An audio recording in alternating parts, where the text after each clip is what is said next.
For the crimes of incitement to cause unrest, I decline to be an outlaw. All right, it's the Outlaw Radio Network, the 17th of April, 2024. Thanks for checking out the show 2 days post tax day, Tom's favorite day of the year. Hello, Tom. What's going on, buddy? Your mic's not on. Hello. There you are. Hey, I'm here now. What's going on, buddy? It's Monday. Well, it's my Monday. Your Monday. Yeah, it's my Monday. Today's my Friday. No.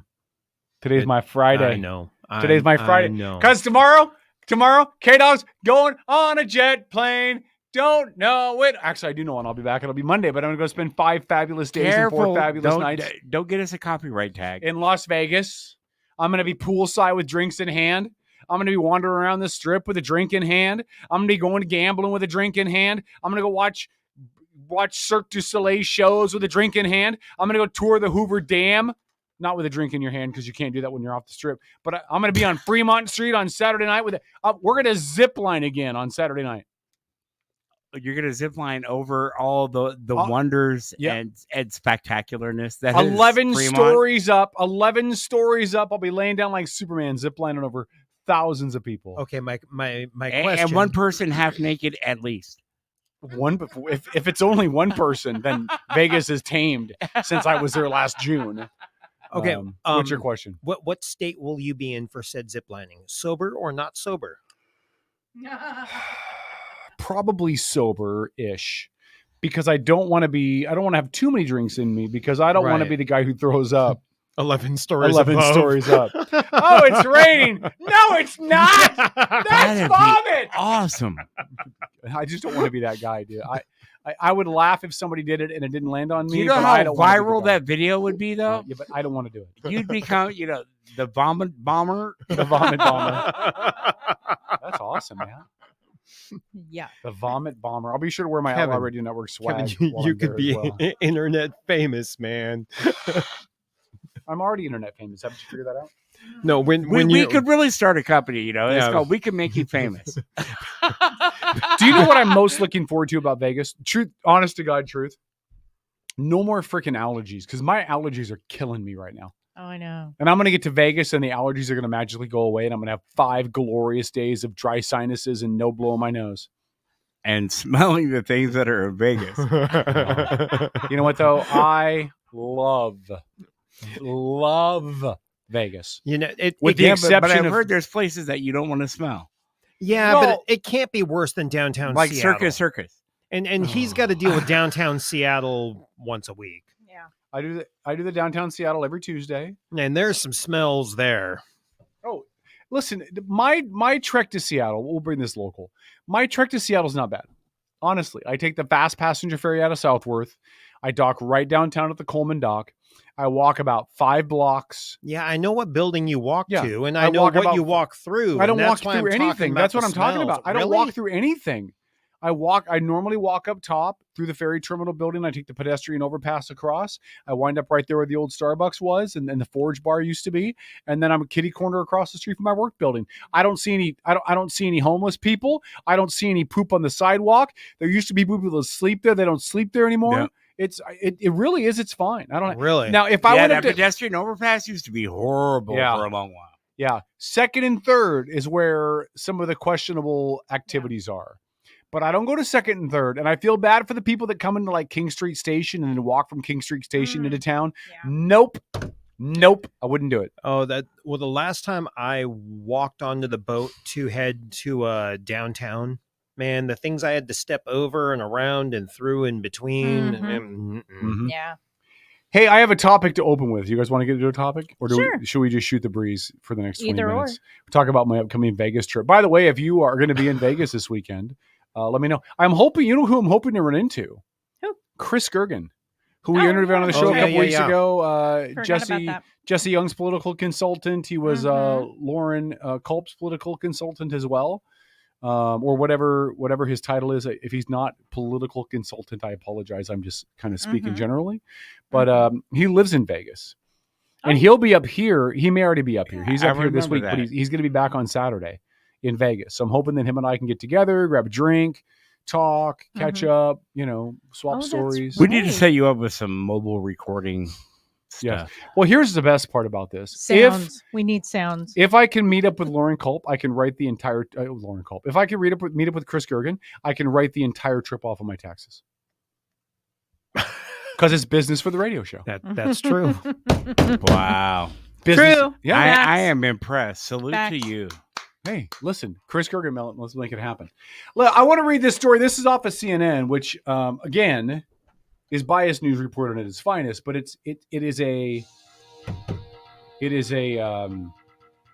not breaking news. But It is if you're in Arizona, but nobody cares up here. but before you get into that, observation Observating. observating. Yes, Tom is going to on- observate. Well, no, This I'm gonna observation brought to you by the Washington State Libertarian Party. No chance since its inception. Go ahead, Tom. ask. Damn. Wearing gold No. banners. No, I was going to ask general consensus and opinion. It seems to me that there are a few, not a lot, Mhm. a couple, 2 or 3, Mhm. mainstream news organizations that are kind of trying to drift back to center and impartial. You think so? Maybe, No. maybe I've seen a couple of reports. I've seen a couple of news stories, and they just seemed. I'm not saying they weren't spun. I'm saying they're less spun, fewer RPMs, maybe. No, I would believe that if it wasn't Donald Trump every other news story. You know what I mean? Like, I would believe that from Yeah. some of the other stuff.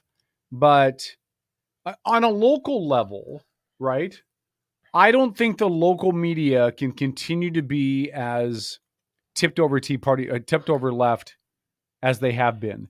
Because the masses are catching on. Right. The masses are like, well, wait a minute. What about the non-pursuit law? Wait a minute. What about people shooting up heroin in the streets of Seattle? Wait a minute. What about inflation?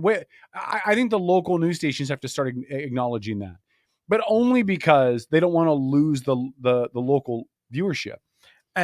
Nationally, no, they're still so left. It's gross. Most of the time, but I really have. I think I've seen. I mean, the when they get right into political topics, I mean there's no change whatsoever. But on things that have kind of been politicized that aren't necessarily political, they seem to be stepping back from that political edge. Couple of stations. I'm not sure yet. It's a preliminary observation. Yeah. All right. Let me read you this story. Okay. All right. This is out of Arizona. The Republican-controlled Arizona House of Representatives once again failed to advance a repeal of the state's 160-year-old abortion ban on Wednesday, days after the Supreme Court upset state politics by reviving the law. The vote is a blow to reproductive rights, per CNN, as well as GOP candidates in competitive races who have been scrambling to distance themselves from the court decisions. Republicans facing competitive races in the state, including former President Donald Trump and U.S. Senate candidate Carrie Lake, called on the GOP-controlled legislature to work Democrat Governor Katie Hobbs to take a more moderate path. The 1864 law, if it was repealed, Arizona would then go back to a 15-week abortion restriction that was signed into law in 2022. The ban now prohibits the procedure except to save the life of a pregnant person and threatens providers with prison sentences between 2 to 5 years. So right now, the only way you can have an abortion in the state of Arizona is if is at risk of the life of the mother. Now, why No. It said pregnant person. Stop it. Stop. There are no men that are pregnant, no matter how you identify. If you are carrying a fetus, you are a woman. Thank you. All right. Thank you for clarifying. Biologically, you're a woman. Yeah, Mentally, emotionally, you can declare yourself to do whatever you want to. I don't care. But you lack a Y chromosome. You have a vagina. Yes. And You a lack uterus. a third leg. And a and, uterus. and lack a Y chromosome. I Yeah. mean, it doesn't get more basic than that. Third leg. Anyway. Now, the legislators want to go back to the 15-week abortion ban, essentially, where after 15 weeks, you cannot have an abortion unless it meets certain specific criteria, okay? However, even Republicans who want to go more moderate on the abortion issue in Arizona can't proceed forward to get anything passed because of the more conservative Republicans who are like, nope, this is perfect. No abortions, none at all. Okay. Be careful what you ask for because you may just get it. Mm-hmm. This is another reason why I have said on this show repeatedly, another example of why Donald Trump will lose and Joe Biden will win the presidential election in November. Because Republicans are so... Yeah, the mic sounds weird. Did you bump something? I don't know. The Republicans are so myopic in their view of things that they would gladly sacrifice tomorrow for today. You have competitive races in the state of Arizona that Republicans want to win. And I don't care. I'm not advocating for Carrie Lake. Frankly, I think she's kind of a whack-a-mole. Okay. But I'm not advocating for or against her. That's not the point. This is illustrative. Okay. Mm-hmm. You have competitive races like where Carrie Lake is running, where she'd like to appear more moderate to her constituents so the Republicans can win the seat. And the Republican Party is saying, nope, nuh-uh, not in our house. And what is that going to do? That's going to keep moderate Republicans from being able to get elected in these districts because Democrats are going to rally against them. And it's going to motivate Democrats to get out and vote come November. Mm-hmm. Because they're going to be like, see, this is what happens when you let Republicans in the state control abortion rights. They hose us.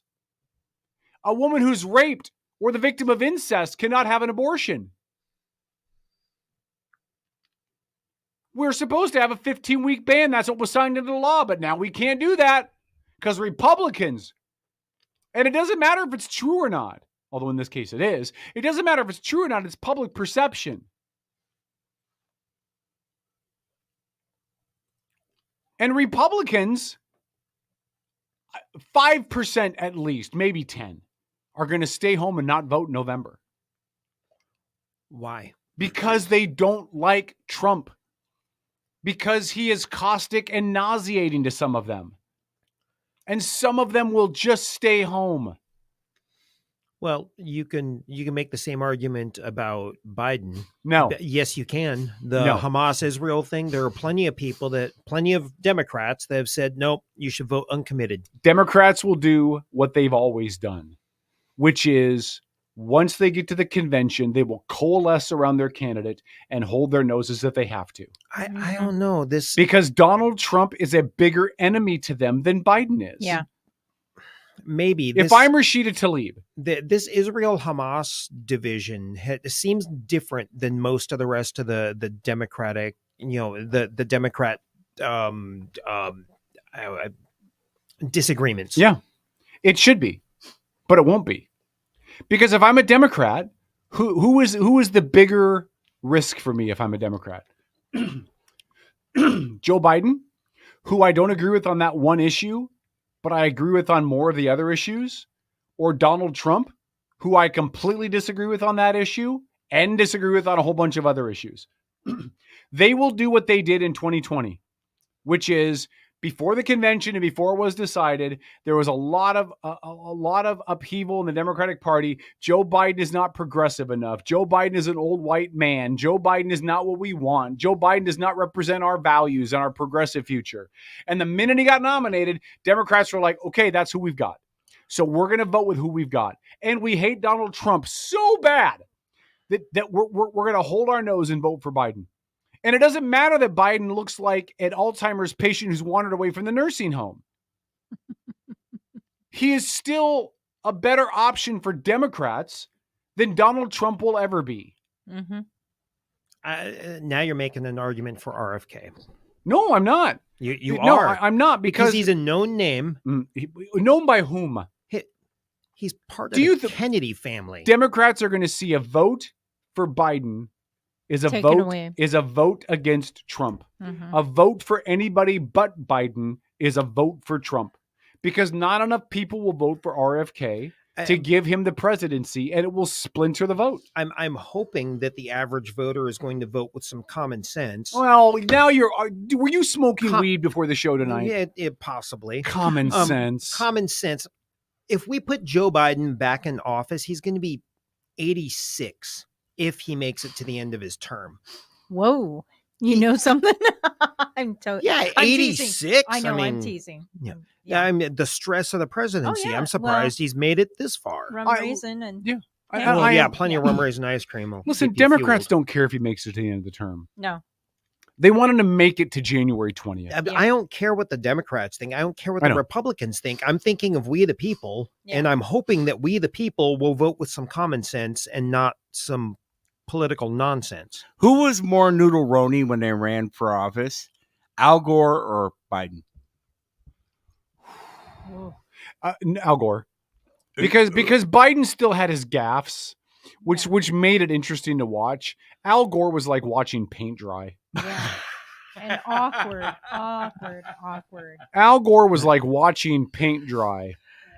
It was pathetic that's what Democrats had to throw up after 8 years of a Bill Clinton presidency. I did not inhale. I did not have sexual relations. But I think Bill Clinton would have run re-election. He didn't inhale. Bill Clinton would have run re-election if he had run again, if he could have run for a third term. Oh, I know. People liked him. He had generally good poll numbers and was doing okay. Mm-hmm. And then they went from that to Al Gore. I invented the internet. Oh, my God. Yeah, Sean said in chat, Sean. Al Gore was a Democrat, Bob Dole. Yeah. I mean, listen, we shouldn't be surprised when we nominate really, really, really, really, really old men that they're boring and dry and on the verge of death. Well, that's what old women would be better. Old women would be great presidents because at that age, they just don't care anymore. They're drinking more. They're carousing a little bit. They're hanging out with all the other old ladies. Look, I used to go to bingo with my mom all the time. I know what old women are like. An old woman president would be freaking awesome. That would be great. Sign me up. You're not an old woman yet, Lori. I'm talking 75, 80-year-old women. Not that old. Cruising around the nursing home in their scooter. They'd be great president. That would be awesome. I know, they'd be like, you want to take me down? Go ahead, shoot me. What are you gonna do? Yeah. Listen, and I really don't want 4 more years of Biden. I really don't. This is not a wishful, like a whimsical, like, oh, if only kind of moment. That's not what it is. Mm-hmm. It is. Republicans are pissing themselves. So it's your own personal doomsday. Yes. Republicans are pissing themselves at the prospect of rolling back abortion rights to 1930. Yep. And that's all good and well if abortion is the only thing you care about. If you're a Republican and all you want is abortion rights rolled back to 1930, congratulations. But if you're a Republican and you care about other things like the state of our military, national defense, the southern border, taxes, the price of gas, inflation, then you'd better get out of your own way. Because all Republicans are doing now is feeding the chattel. And all the chattel care about are 2 things. We hate Trump and we want abortion. And I'm not suggesting you just mortgage the abortion idea, but you have to be reasonable. What they've done in Arizona, what the Supreme Court put into effect is not a reasonable law. What they've done in Idaho is not a reasonable law. What they did in Georgia and in Mississippi and in Louisiana are not reasonable laws. But they're laws that are represented by the people that live there because, I mean, the state passed it. The majority of those people are okay with it. Otherwise, they'd move. We'll find out. Yeah. No, we'll find out. Because a lot of the people that are impacted by the abortion laws, whether you like it or not, are poor and they can't afford to move. So we'll see what the voters do when they vote in 2024. Right. That'll be an interesting thing to see. You know, do Republicans lose seats again in 2024? Listen, we saw what happened in 2022. That supposed red wave. And it fizzled because of those 2 issues. We hate Donald Trump and we want our abortions. I have a structured settlement and I need cash now. Well, look, hopefully both sides learned from 2022. And so the people that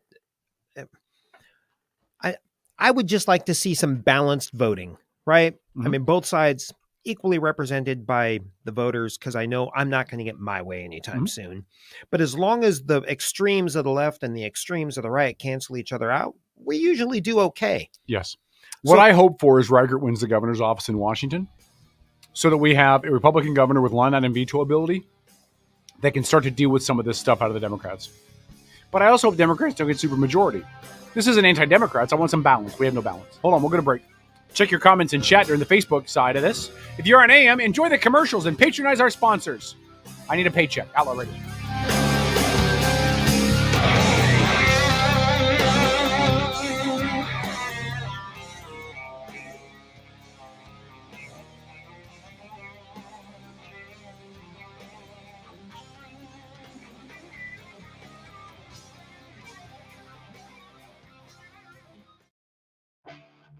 Hey, it's K-Dog. Don't forget to check out the brand new OutlawRadioNetwork.com. Not only can you watch our live shows every time they happen, you can catch an archive of all of our old shows as well. On top of that, the coolest gear around is out. Outlaw Radio merch, available right now with some cool stuff and cool stuff coming. Check us out, OutlawRadioNetwork.com. Are you an outlaw yet? Visit OutlawRadioNetwork.com and find out. Are you ready to elevate your spirits? Look no further than Black Rain Spirits, your local craft distillery nestled in Town Square Mall. Indulge in the smooth richness of our handcrafted spirits, meticulously distilled to perfection. Whether you prefer the bold kick of our bourbon or the subtle sophistication of our gin, Black Rain Spirits has something for every palate. Visit us today at Town Square Mall and experience the essence of true craftsmanship. Black Rain Spirits, where passion meets perfection, unconventionally traditional. 90 seconds. 90 seconds. We got comments in chat. We'll check through really quick. Sean said abortion rights aren't articulated anywhere, and the left calls them sacrosanct. The Second Amendment is ensconced in the Constitution with shall not be infringed, and those same people call infringements common sense legislation. You're right, Sean. You're not wrong. Listen, it's all interpretive, right? It's like the way I dance. It's interpretive. Riker Turkey for saying every individual has the right to decide who they want to marry. Yeah. I swear to God, if gay marriage becomes a conversation in this state ever again, I'm going to beat my head against a glass window. If two men want to get married, who cares? Fine. Who cares? Yeah. They're not Yeah. infringing on your rights. They're If consenting adults. Who cares? Who cares?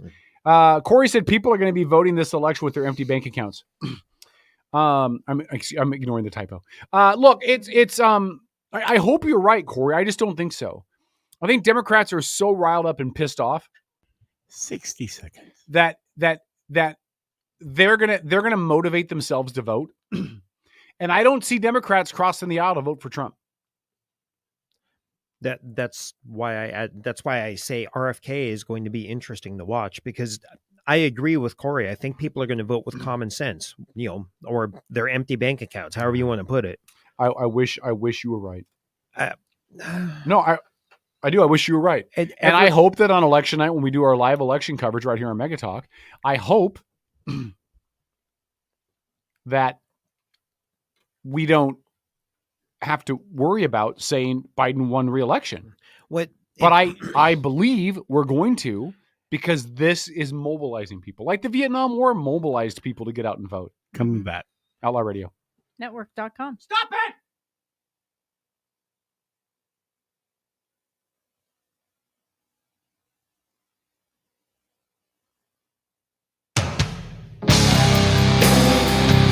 I'm Brandy Cruz, host of the Undivided Podcast, and you're listening to Outlaw Radio. Good luck. Outlaw Radio. We're going to talk in a minute about the state Republican convention that's going on this weekend in Eastern Washington. I think Spokane, maybe Yakima, somewhere out there where there's no grass because it never rains, and it's just an ugly, destitute place to live is Eastern Washington. Hey, I lived in Spokane. Bereft of anything valid out there. They don't even have a real college out there. Whoa! I go to Wazoo. Where's your college? I have my degree. I have my degree in humping cows. Where's your college? Where is my college? Which what are you talking? The one I root for? The ones I went to? What are you talking the about? ones you went to. One of them is in Baltimore. Mm-hmm. and one of them is in Edmonds, and the one I root for is the University of Washington, the home of the University of Washington Huskies, the number 2 football team in the entire nation last year. Thank you. Didn't go to the Huskies. I did not go to the Huskies because I don't make that kind of money. We are going to talk about the convention in a second, though. So a general manager of this station is a Husky. So yeah, and now you know why we do the radio show here. Dennis, you're not helping. Listen, if this station was run by somebody who went to Wazoo, this entire show would be how to inseminate a cow. Okay, it would be, this is how you fertilize a cow from behind. Wow, we've come full circle. Welcome to Farm Talk. I'm pretty sure that show did exist at some point under former ownership. Oh, John said they had the Gonzaga Bulldogs. He's right. I forgot about Gonzaga. Yeah. Yeah. At least you called them the Bulldogs. Thank you. The Zags. I lived in Spokane. To me, that's why offensive. do they call them the Zags? Because it's short for Gonzaga? Yeah, that's lame. The Bulldog ought to be pissed off and be peeing on everybody's pillow. What is a Zag, anyway? The other half of Zig. That's a rolling paper. It's the other half of the, yeah. Your mascot is a guy that looks like Jesus. All right. Hold on. Famous people who graduated from UW. Let's look at this really quick. Because somebody said that Wazoo had a second. UW, the number 1 draft bust in NFL history was UW. Which is also in Eastern Washington. Yeah. Hey, you ready for this? Here's some famous people who graduated from UW. Ryan Leaf. Ryan Leaf went to Wazoo. Oh, that's right. Ryan Leaf was a Coug. You don't see Husky I got excited. I got excited like for a minute. Ready? Oh, here, yes, you do. Bruce Lee. No, we don't. Not like that. Not like that. Bruce Lee, Anna Faris. Okay, come on. Rainn Wilson, who's hilarious. Amanda Knox is number 6 on the list. Okay. Let's see. Joel McHale. Hope Solo. Gosh, she's crazy but hot. Bob Sapp. Yeah, Bob Sapp. Yeah. That's fun. Patrick Duffy. Did you know that? Dawn Wells. Oh, yeah. She was Marianne from Gilligan. Really? Wow. Kenny G. Yeah, it's after Kenny Central. G. And he didn't study music. Richard Karn from Home Improvement. Yeah. Let's see. Who else? I believe Kenny G attended CWU also. Yes, he did. Yeah. Ryan Lewis. That's where he learned how to read music. Oh, Jay Inslee After graduated he had from a UW. recording Never mind. career. I give up. I thought Jay you Inslee knew that. graduated from UW. I give up. Yep. I thought I you give knew up. that. Forget about it. Nope. Everything I said is gone. That Dun, nitwit. dun, dun. That nitwit made it through UW. He did make it through UW Law School, did he? I don't even Was that as undergrad? If I find out anything more about the fact that he graduated from UW, I'm gonna completely disavow UW. They must have given him an honorary degree, like we give to the kids that ride the short bus to school. Like this was special day at Bob UW. Ferguson went to UW as well. I haven't seen him on this list Oh, yet. really? I thought There's it a was lot on of his bio. people on here that are listed, none of which I've ever heard of. Oh, Jenny Durkin's on the list. Well, there you go. All right. Anyway, can we talk about? Let's talk about what's going on in Eastern Washington this week. Yeah. And why I think it's an awful, awful state for the state Republican Party. Well, they're So, broke. I have heard from several people that are in the inside. Not me. I'm on the outside. Yep. And I'm blowing my nose on air. All right. Because I don't have a cough button. All right. I've heard from several people in the know that would not be surprised at all if Semi Bird gets the Republican endorsement from the party. Mm-hmm. This is such a bad idea. Now listen, this is not about Bird and the Docks. This is not about Bird and the Republican Party and the animosity with the Lauren Culp side and the Dave Reichert side. Not at all about what we talked with Brandy Cruz about on Sunday. It's just the fact that the party is going to be fractured. The party's going to be uber fractured, even more fractured than it is now. We're not going to even have a shot of upsetting Bob Ferguson. Well, we will, because Reichert will still win the primary. Reichert is still going to win the primary regardless of who the state endorses. It's going to make it harder for sure. Yeah. But Reichert's still going to win the primary. That's why this is a bad idea. All you have to do is look at the poll numbers. Okay? The poll numbers say that Reichert is neck and neck or even ahead in some polls with Sideshow Bob Ferguson. Yeah. The polls I saw, I haven't seen them lately, but last week showed Semi Bird trailing by 20 points. Mm-hmm. Now, listen, I'm not a genius. I'm not even that bright. Shut up. But even I know that being neck and neck or a little bit ahead is better than being 20 points behind. Well, and I also know that well, everyone loves a good come from behind win. Yeah, well, that's what she said. Look, on top of that, we cannot ignore the fact that money matters. Mm-hmm. And as we talked about on the show before with Robert Parker, Semi Bird's burn rate of his money is like 93, 95%. Mm-hmm. What does that mean for those of you at home that are not taking notes? That means that of the money he's raised, he's already spent 95% of it. He has next to nothing in his bank accounts. Mm-hmm. But Kevin, if the Republican Party endorses him, doesn't that mean he'll get a huge influx of cash? He'll get some cash. It won't be huge. Mm-mm. The state Republican Party only has a few $100,000 at their disposal. The state Democrat Party has about $1.3 million in their disposal. And the Republican Party can't throw all of that behind Semi Bird because there's going to be some state races they want to throw a little bit of money into as well. So let's round high and say there's $400,000 for a candidate who's trailing by 20%. It doesn't make fiscal sense. It doesn't make any financial sense. And he's trailing. Then you factor into it all the accusations being made against him by Republicans, which, by the way, great job, Republicans. You're fracturing your party even more. Congratulations. But all these accusations are out there. And let's pretend for one moment that a miracle happens, like Rudy on the field at Notre Dame, and Semi Bird wins the primary. Republicans have given Bob Ferguson The win. so much ammo. Mm-hmm. Well, they've just given him the win because Semi's too far right. Well, it doesn't Right- even Riker- matter. No, I'm not even talking about Well, that. I'm I'm talking talking- about all the work Republicans have done accusations, to yeah. cut Yeah. the knees off of Semi Bird before the process even happens. Yeah. They've essentially guaranteed it that most Democrats, most average people in the state don't know anything about these Semi Bird accusations right now. Right. Because Republicans are screaming about Republicans, and the Seattle news stations really aren't talking about it, and it's really not a thing. But I guarantee you, if Semi Bird wins a nomination and Sideshow Bob Ferguson's people start coming out, Yeah. and they're layering out all these accusations, and they use Robert Parker's website and the information gleaned off of it to go after Semi Bird, it'll be talked about on every single news station, and you're going to go from seeing Semi Bird trailing by 20 to Semi Bird trailing by 40 because Republicans did the legwork. Mm-hmm.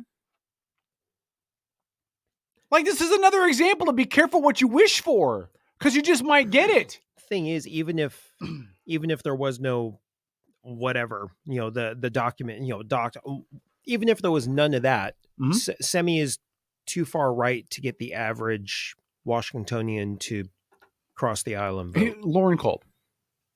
He's too far. Mhm. Dave Reichert's much more center. Purple, which is Yeah. part of the issue, right? Right. He's not Republican enough. Right. He's not red enough. He's purple. Shut up.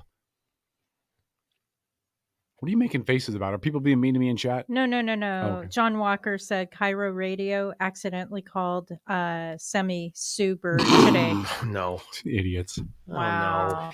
Look, That's bad. it's. I know we've got Semi Bird supporters in the chat. Mm-hmm. And more power to you. Like, support your guy. I'm not telling you not to. Yeah. But and I like Semi. We had him on twice. I want to get him on again. I'm Yeah. gonna mail No. his people again today so we can get him on again. No, But I'm gonna really, he's a great, he's Yeah, a he's- good conversation. I mean, Yeah. and unlike most of you that don't like him, I think he'd be a great governor. I really do. yeah. Because I think he brings a different breadth of knowledge and experience to the office. and the things he has to say, I think he genuinely means them. I don't think he's playing politics.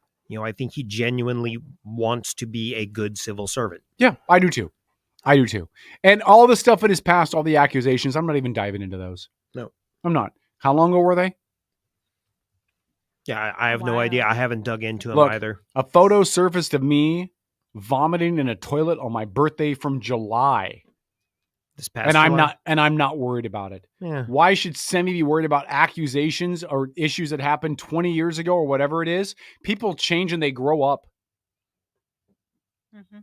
I would hate to see that when I get to heaven, I believe that God has little TV screens up in heaven where we can go watch key moments of our life again. How very high tech of you. Of me, of Christ. Christ has got the tech, man. It's your imagination. Yeah, it's my imagination. Where we can go back and watch key moments of our life. How many of you would be embarrassed to go back and watch key moments of your life while you're throwing stones at Semi Bird? Mhm. All of us. Thank you. Mhm. So this isn't about Semi. It's about the fact that he can't win. Mhm. He cannot win. The polls say it. The money says it. The party can't back him enough to help him win. And Republicans have done enough legwork to chop off his legs beneath him to keep him from being able to win. And I'm going to giggle my ass off. I am. I'm going to giggle my ass off. If Semi Bird wins the nomination because of all of this and then gets trounced by Bob Ferguson. You're not going to giggle. I'm going to giggle my ass off at Republicans who thought it was a great idea to carpet bomb the whole thing. You're not going to giggle. You're going to be pissed off because life's going to be miserable with Sideshow Bob. It's going to be miserable. You're right. But you know what? I don't want to hear any of you Republicans that hate Semi voting for him when he gets the nomination. I don't want to hear Robert Parker coming on this show talking about, well, I'm going to have to vote for Semi Bird because it's who we've got. Well, no, because you went out of your way to destroy the man. So I don't want to hear about how you're voting for him. And again, this isn't against Robert. I'm just talking in general, right? Yeah. If you were on this bandwagon of no Semi Bird, then if he gets the nomination, I don't want to hear about how you're voting for him. Because you guys are going out of your way to destroy him. And he's about to get probably, maybe, the Republican endorsement from the party at the convention for the governor's office. And if I was Semi Bird, to quote Eminem, I wouldn't piss on fire to put you out. If Semi Bird gets the nomination, he's going to have receipts on every single one of you that went out of your way to bury him. And as Eminem said, I wouldn't piss on fire to put you out. He's going to remember. And that chasm in the Republican Party that you guys are dealing with is only going to get bigger. Mm-hmm. You watch next week. This chasm we talked about is going to be twice as big if he gets the nomination, if he gets the endorsement from the party at the convention. You don't think it'll be that way if Reichert gets it? No. Okay. No. Because I really do believe that like 70% of Republicans are going to vote Reichert. And maybe that number goes up to 80, 85% after the convention. Mm-hmm. But right now, I think I think Reichert has a commanding lead among conservatives in the state.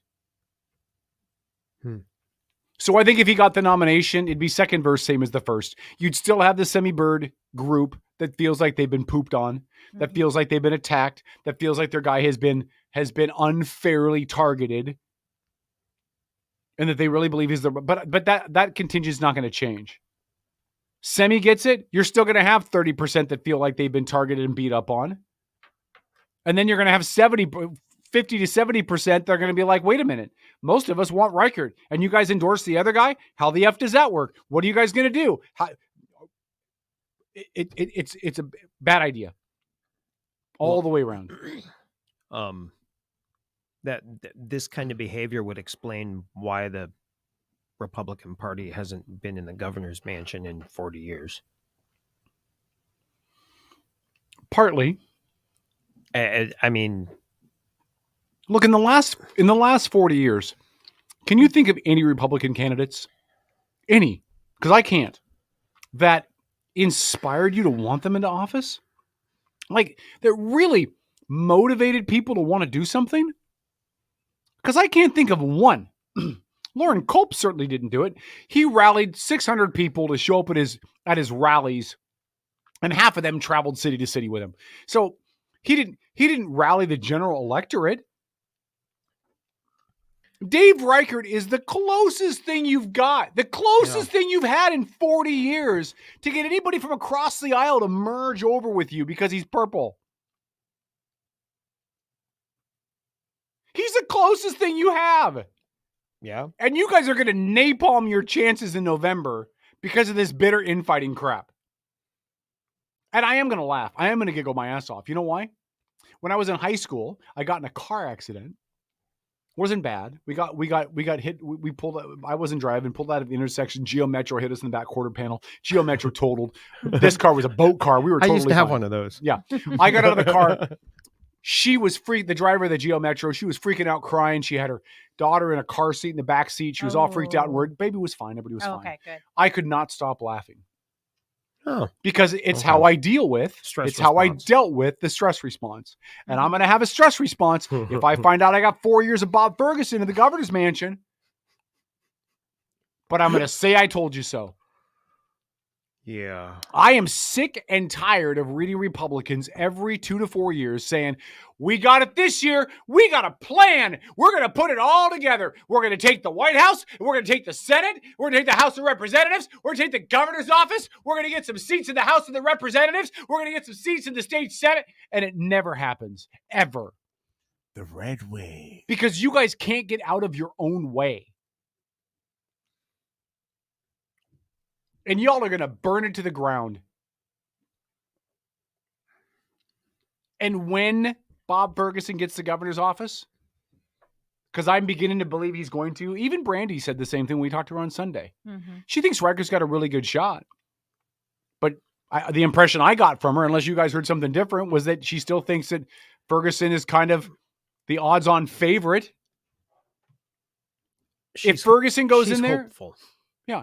If Ferguson goes in there, Biden wins re-election, Democrats get a supermajority in the Senate and in the House because they're really close as it is. Stop it. All of this stuff can come to fruition because Republicans won't start bickering with themselves and cutting each other off at the knees. You're not red enough. You're too purple. Shut up. God, I'm not rooting for Republicans. I'm rooting for some equality in government. Mm-hmm. Vote libertarian. I'm bringing home a baby, bumblebee. That's what libertarians would sound like if they ever got into the because they wouldn't be able to do anything. They'd be their own little island. Republicans wouldn't want to work with them because they wouldn't want to give them credence. Democrats wouldn't want to work with them because they wouldn't want to give them credence. Libertarians would be out by themselves. They wouldn't be able to advance any legislative priorities or any bills. It would be a wasted seat. I'm sorry. And it doesn't matter because it's not going to happen. Do you want to see political change? Yes. Then you need to change your way of thinking. No. Because you can't have change unless you actually start the process of making change. Okay, listen. No, listen, Linda. You can't argue with what I just said. No, I can because listen, you're forgetting something. No, we do not live in this world where just because I want it to happen, and just because I hope on it, and I pray on it, and I wish on unicorns and falling stars, and I blow out my candles, and I want to make it happen, and I put my teeth under the pillow for the tooth fairy, and it's all going to come true because I want it to happen because that's not how the world works. I'm a realist, Tom. The realist in me says that it doesn't matter what I think. It matters what everybody else thinks because they're the ones that vote, and everybody else is too stupid and stuck in a two-party system and worried about the color or the letter behind their name to actually research somebody and pick who they're going to vote. I can change how I think all I want. Well, in the end, the masses are still going to go, well, I don't know, is he a Democrat or Republican? Who am I going to vote for? Start door knocking. You got to still start like trying to make a change. It doesn't. Nothing about what you just said changes anything other than if you want to see something change, you have to start to actually try to change it. Otherwise, it's never going to happen. Do you know how I'm trying to change it? Well, yeah, right now. I'm calling everybody lemmings. I'm hoping I piss them off and they become non-lemmings. It's like that tough love head coach. Is that okay? Yeah, everybody has a role. Yeah. And by the way, I like my shirt tonight. It says, fun fact, I don't care. Look. Didn't Brady Bunch do a song about change? When it's time to change, then it's time to change. Remember Peter had laryngitis or something? No, his voice was changing. He Oh, was his going voice through was changing, that's right. puberty. Yeah. Change. Do you realize half of the people in our chat are like, what are they even talking about? Exactly. By the way, like the show and share the show. If you share the show, we'll enter you into the drawing for Cinco de Mayo, which is rapidly approaching. And we'll draw for more Outlaw By Radio the Network swag. way, Yes. Corey Collins shared the show like 2.5 hours. Corey Collins before. is rock star. the man. Yeah, he is. Corey Collins is the man. Margie look. says she's a lemming.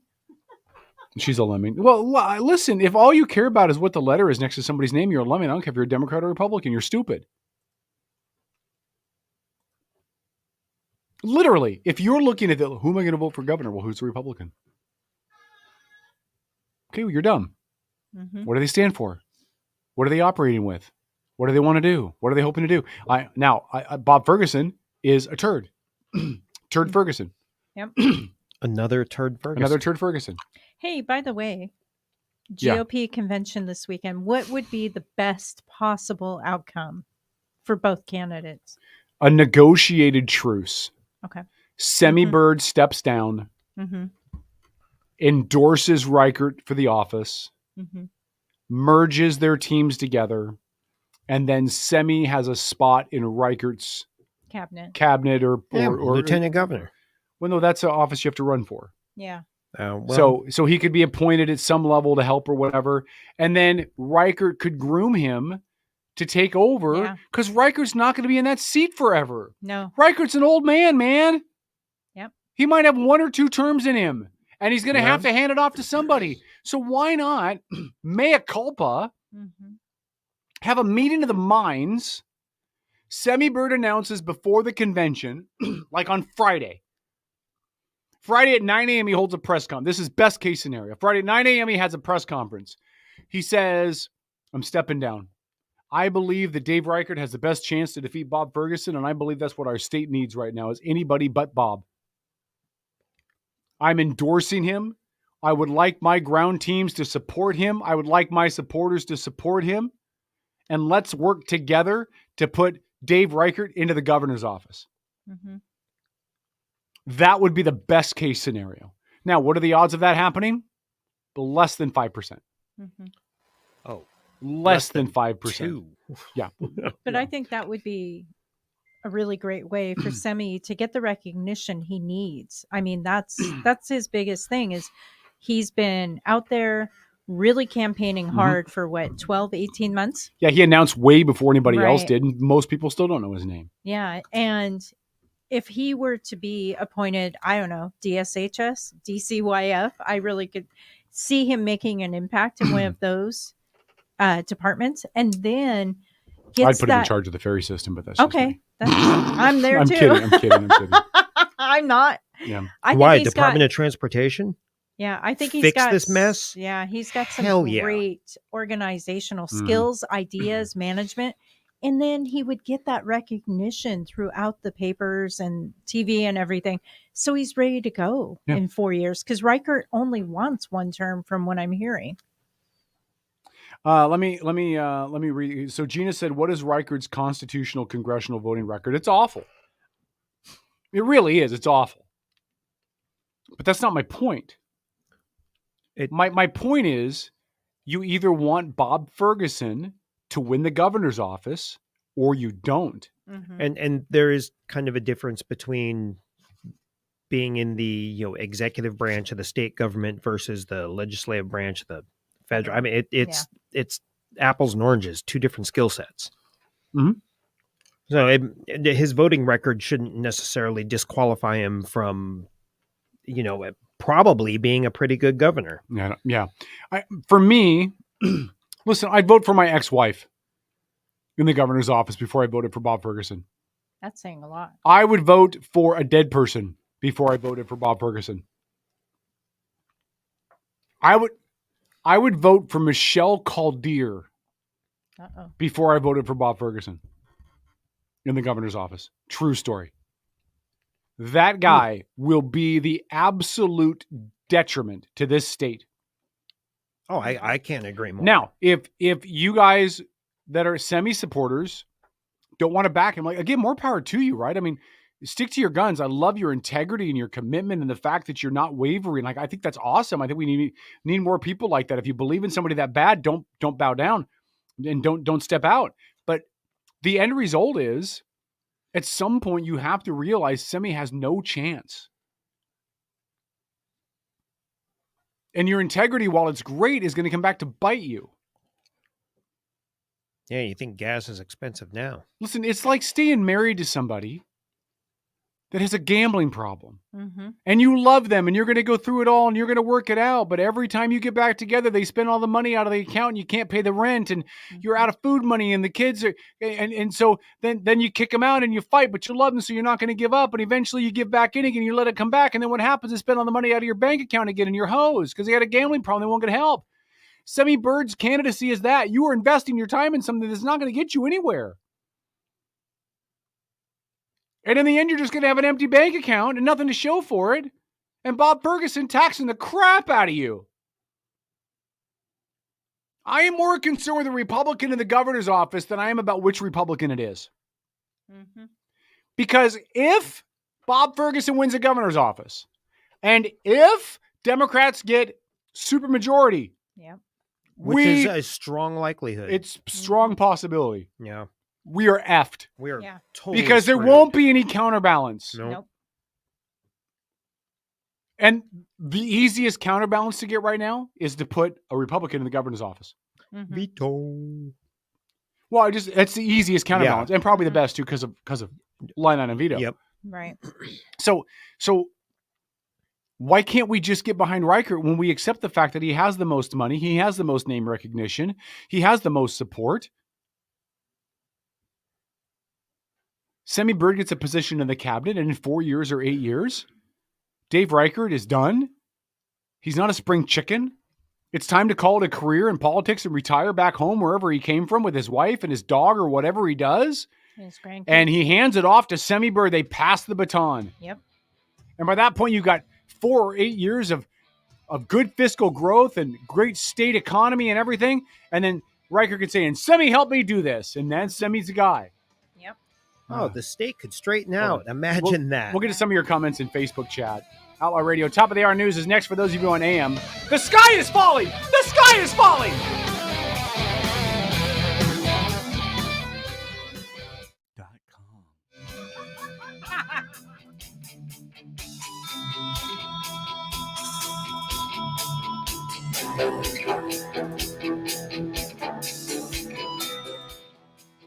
Now for 5 minutes of fun with K-Dog. 5 minutes of what? Fun. Well, I thought he said 5 minutes of fog. I'm like, 5 what? minutes of fun. I thought he said well, it fog. could be fog. Gina said, I'm going to read this. I appreciate that she's honest like this. Let me read this. From one of us Patriots, I have been openly telling anyone that I will vote for Ferguson before I would vote for Reichert. She put Reich in capital letters, like the Third Reich. Ferguson will take the state into a concrete wall at 100 miles an hour. Reichert will do it at 90 miles per hour and further destroy the Republican brand and Constitution in the process. Just going slower down the wrong road is not an option. Time to get off the road to destruction. I believe Semi Bird truly has a workable plan for course correction. And Gina has said a couple times in the chat that she wants to see a debate. I'm all for a debate. Oh, absolutely. Now, again, as I said before, I know why Reichert won't do it. Mm-hmm. Right? When you're the lead dog, you have nothing to gain by giving the guy trailing you any oxygen. Correct. Right? So I understand why he's not doing it, but he should do it. Mm-hmm. Especially with the amount of division in the party.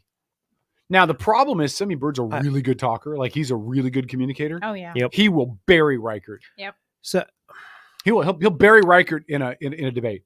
That's why Semi Bird supporters want to have a debate, because Bird will be like The Rock. Mm-hmm. Oh, he's a very good orator. Saying that understanding why someone doesn't want to engage in a debate when they lead in the polls and stuff. Mm-hmm. I get it from a strategy standpoint, but when you're running to be a civil servant, don't you think you should put the needs of the people first? No, I agree. Yeah. Like again. So I mean, don't misunderstand me. I think they should debate. I think that's the right thing to do. I think if you want to give voters the opportunity to figure out who you are and what your platform is going to be and why they should vote for you, you should do a debate. Mm-hmm. I understand why he's not. It doesn't mean I think he shouldn't. It just means I understand his logic. Sure. No, I get it too. I would, Yeah. I would just advocate for, for the, that's like with the presidential debate. I mean, watching two senile old doddering goofballs debate each other. I mean, but we should. They know the question. They know the questions up front. Other people research and give them the answers. They have note cards and teleprompters. Nothing you see in those debates is off the cuff and real. It's all pre-planned and pre-known. Mm-hmm. You want to have a real debate? You put them on this show. Because we've had debates on this show before. Mm-hmm. Sure. We don't give them questions in advance. Mm-hmm. They've asked for them. My response is no. Yeah. No, this is not about prep. This is about, you should already know where you stand on this stuff. Yep. And if you don't, be honest enough to say that you don't. Right. But I don't want other people doing your work for you. Mm-mm. Listen, Jesse Young has come on this show 18 billion times. Yeah. Not one time has he asked me, Kevin, what are you guys going to ask me about tonight? Yep. What do you guys want to talk about? I have other politicians that ask that question. What do you guys want to talk about? Mm-hmm. Sure. Jesse's never asked that. Why? Because he's got nothing to Hide. fucking hide. He has nothing to hide. He's not taking shelter anywhere. He's literally asked me whatever. I don't care. Mm-hmm. Now, you may not like his politics or whatever, whatever. But when he comes in here, he's never said, what are you guys going to ask me? Because he doesn't care. He'll answer it anyway. Yeah. And he's solid in what he is, what he believes, and what he's for. And, and we have other politicians that will say, what do you guys, can you just give me a general idea? I'll give him a general idea. Well, obviously we can talk about the ferry system or taxes or whatever. Right. But I don't give a full dissertation. No. I don't commit to anything, and I don't give them a list. No.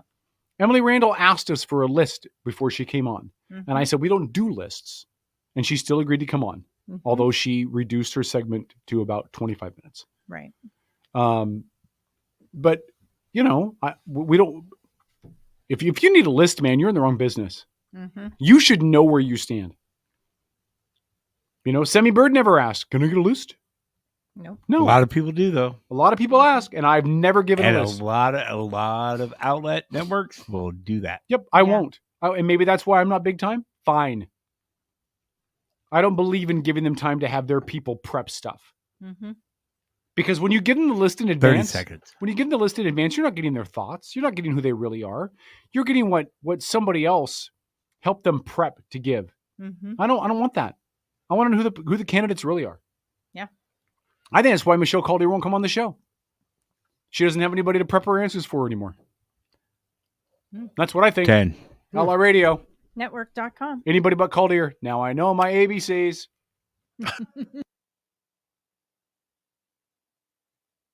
The older people, I know you're getting a little edgy right now, but you better get into me because I don't want to bum you out, but I'm the future of America. This is the Outlaw Radio Network. Good evening, my fellow citizens. It's kind of stony, huh? It's a real thing. A radio signal from another world. Check this out. The United States government presents the Outlaw Radio Network. To provide guidance to mankind. All right, Outlaw Radio, hour number 2. We motor through tonight on the show. Just a reminder, this time tomorrow night, I'll be in the beautiful city of Las Vegas. Lost Wages, Nevada. Sin City. We were going for 12 hours tonight. We can go for 12 hours. No. I don't have to leave. I don't have to leave until 10 a.m. tomorrow to head to the airport. No. So the show started at 7. I could go to 7 tomorrow morning. No. Thank you, Dennis. Dennis is now I can do 12 hours. Right, Paul? You ready to do a 12-hour broadcast, St. Paul? Pablo. Hello, Paul. I guess he's not there. Go ahead and mute him. He'll let us know when he's ready. All right, Outlaw Radio. Again, remember to share the show. And we'll enter into the drawing for some Outlaw swag on Cinco de Mayo. Do you guys have a plan for Sunday's show? Have you guys talked about what you guys are going to do in my absence? I mean, I'm going to call in, but I'm not going to be on for all 3 hours. We're having a party. I'm going to be drinking. I'm going to video call in. We may decide to be drinking too. Oh well, hey, the day before is actually another holiday. 420. Oh God! And I will be DJing at a cannabis store near you. What do you want to give a prop for that, or can you not? Yeah, it's a cannabis store. Is there restrictions on what kind of Well, promotion? you can't really advertise, but I will be DJing live. We'll just say that it's in Port Orchard, near Puerto Vallarta. Puerto Vallarta. Oh, it's pretty close to Puerto Vallarta. Right across the street. Look for the green lights and the obnoxious guy in the parking lot. Yeah. And I'm just doing it for fun. I'm just going out there to spread some love, some DJ D love for tips, which sometimes requires a just antibiotic. Just the tip. Oh my gosh! I'm allergic to penicillin. Are you going to play Because I Got High like once every hour? I said, are you going to play Because I Got High once every hour? No. I think you should. But I'm pretty sure Rick James is getting played multiple times. Which one? Mary Jane. Oh, yeah. All right. I'm in love with Mary Jane. All right. Well, she's my main thing. Good God. All right. Kevin can't unhear it now. This is awesome. I can't. Nope, he can't. And then it'll dissolve into tiptoe through the tulips. Oh God. Really? My grandparents hated that song, and every time it was on like the Carson show or anything like that, they would go, "These people are high or drunk or something. How could they like it?"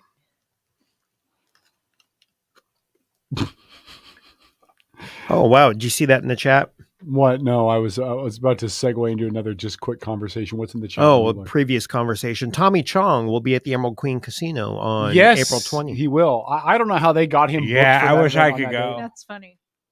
Well, Dennis, you can. Awesome. Just don't go. And there is there's also at the Tracyton Movie House a tribute to Yacht Rock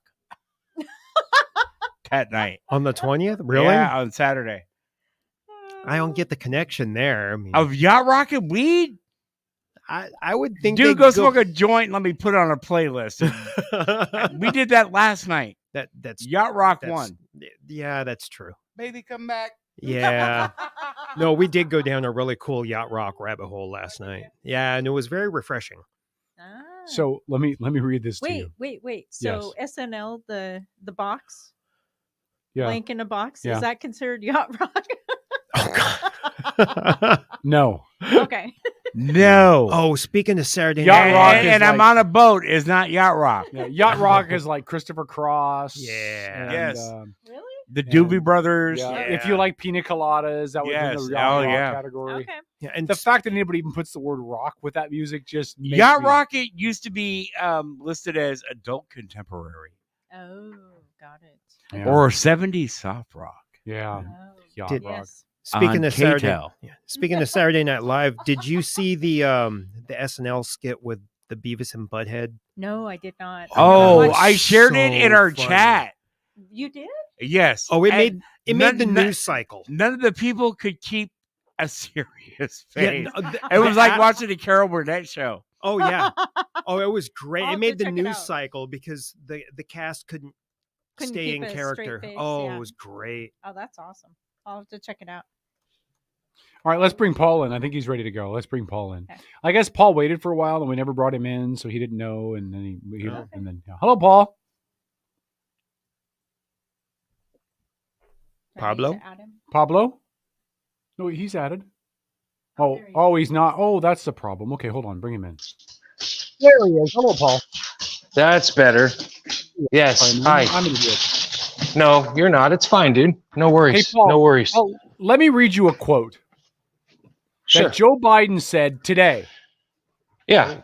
While he was at the United Steelworkers headquarters in Pittsburgh. Oh, this is new to me too. Talking about his uncle who died in World War II. I like hairy legs. Let me read this to you. This is a quote. Okay? Here's what Biden said today. Quote, and my uncle, they called him Ambrose. They called him Boise. And he became an Army Air Corps. Before the Air Force came along, he flew those single-engine planes as reconnaissance over war zones. And he got shot down in New Guinea. And they never found his body because there used to be a lot of cannibals, for real, in that part of New Guinea. Oh, for God's sakes. What? Oh. However, the Defense POW MIA agency did not say anything about that. All they said was that his plane crashed into the ocean for unknown reasons. That's cannibals. That's as disjointed and nonsensical as some of Trump's stuff. It's just. Oh, come on, Tom. It's seriously. At least, yeah. I mean, at least Trump is trying to make a point. He's not making up BS. I don't know if you guys have heard it or not. About that. So the Republican Party put together a video clip that's like 2 minutes long of all of the groups that Joe Biden identifies with, right? And it just blew my mind. Oh, I can identify with you black kids from the inner city because I grew up with this black gangbanger. And that's the whole, they petted my hairy legs speech. And he goes through this big, long list, this whole diatribe of all of these different groups that while he's out on the stump, he's talking about why he can identify with them because he grew up in their neighborhood. And he grew up in so many neighborhoods. It's amazing he got an education. It's crazy. A lot of neighborhoods. Oh, man, I'm telling you. He talked about the Irish. He talked about the Catholics. It's this big, long list. I'll see if I can find it and send it to you because it is worth hearing, man. It's pretty funny. Yeah, I'm just going to tell you this. If he gets any more erratic, we're going to have to check him into a home. I just feel like we're gonna have to drive to the White House with a U-Haul. Haven't you seen the commercial for White House Senior Living? Oh yeah. I think we're gonna have to drive to the White House with a U-Haul, load of stuff in the back of it. Come on, Joe. We're gonna go get some pancakes at IHOP. Come on, Joe. I got Werther's Originals in the cab. Come on, Joe. And then we'll just take him to the local Martha and Mary or something and check him in. Oh my goodness. Hey, I said earlier, I don't think Democrats care about getting him into office for the whole term. I think they just want him in office on January 20th. Do you agree? Yeah, I think you're absolutely correct about that. I do. I think you hit the nail on the head, right? And I listen, I don't know, just so that I can take a second and add to that. Today was the attempted impeachment trial of Mayorkas. And what I mean by attempted was the Democrats basically said, these charges aren't constitutional. We're throwing them out and we're going home. Call it what you will. It's gamesmanship. Republicans do the same thing, just in different ways. It was expected. But why do I bring this up? Because for those that don't fully understand what this issue is with the border, I think it's important that we all understand that the president of the United States undid everything Trump did, right, in order to appease his far left base. And then after undoing everything Trump did, he's come out and said, oh, we got this problem at the border. Now he says we have a problem at the border, right? Having said that, he says, but there's nothing I can do about it. Well, didn't Donald Trump do stuff about it? Yes, he did. So it's a very disingenuous thing. And the biggest part about this is that the Democrats want those illegal aliens to become Democrat voters for life. So the whole plan is, we've talked about this before many times over the years, as essentially speculation, but now at this point, I don't think there's really any argument from people about it. Even some Democrats are acknowledging it. The whole point of bringing in illegal immigrants is so that you can give them the right to vote, and the Democratic Party will control everything in this country hitherto forever, right?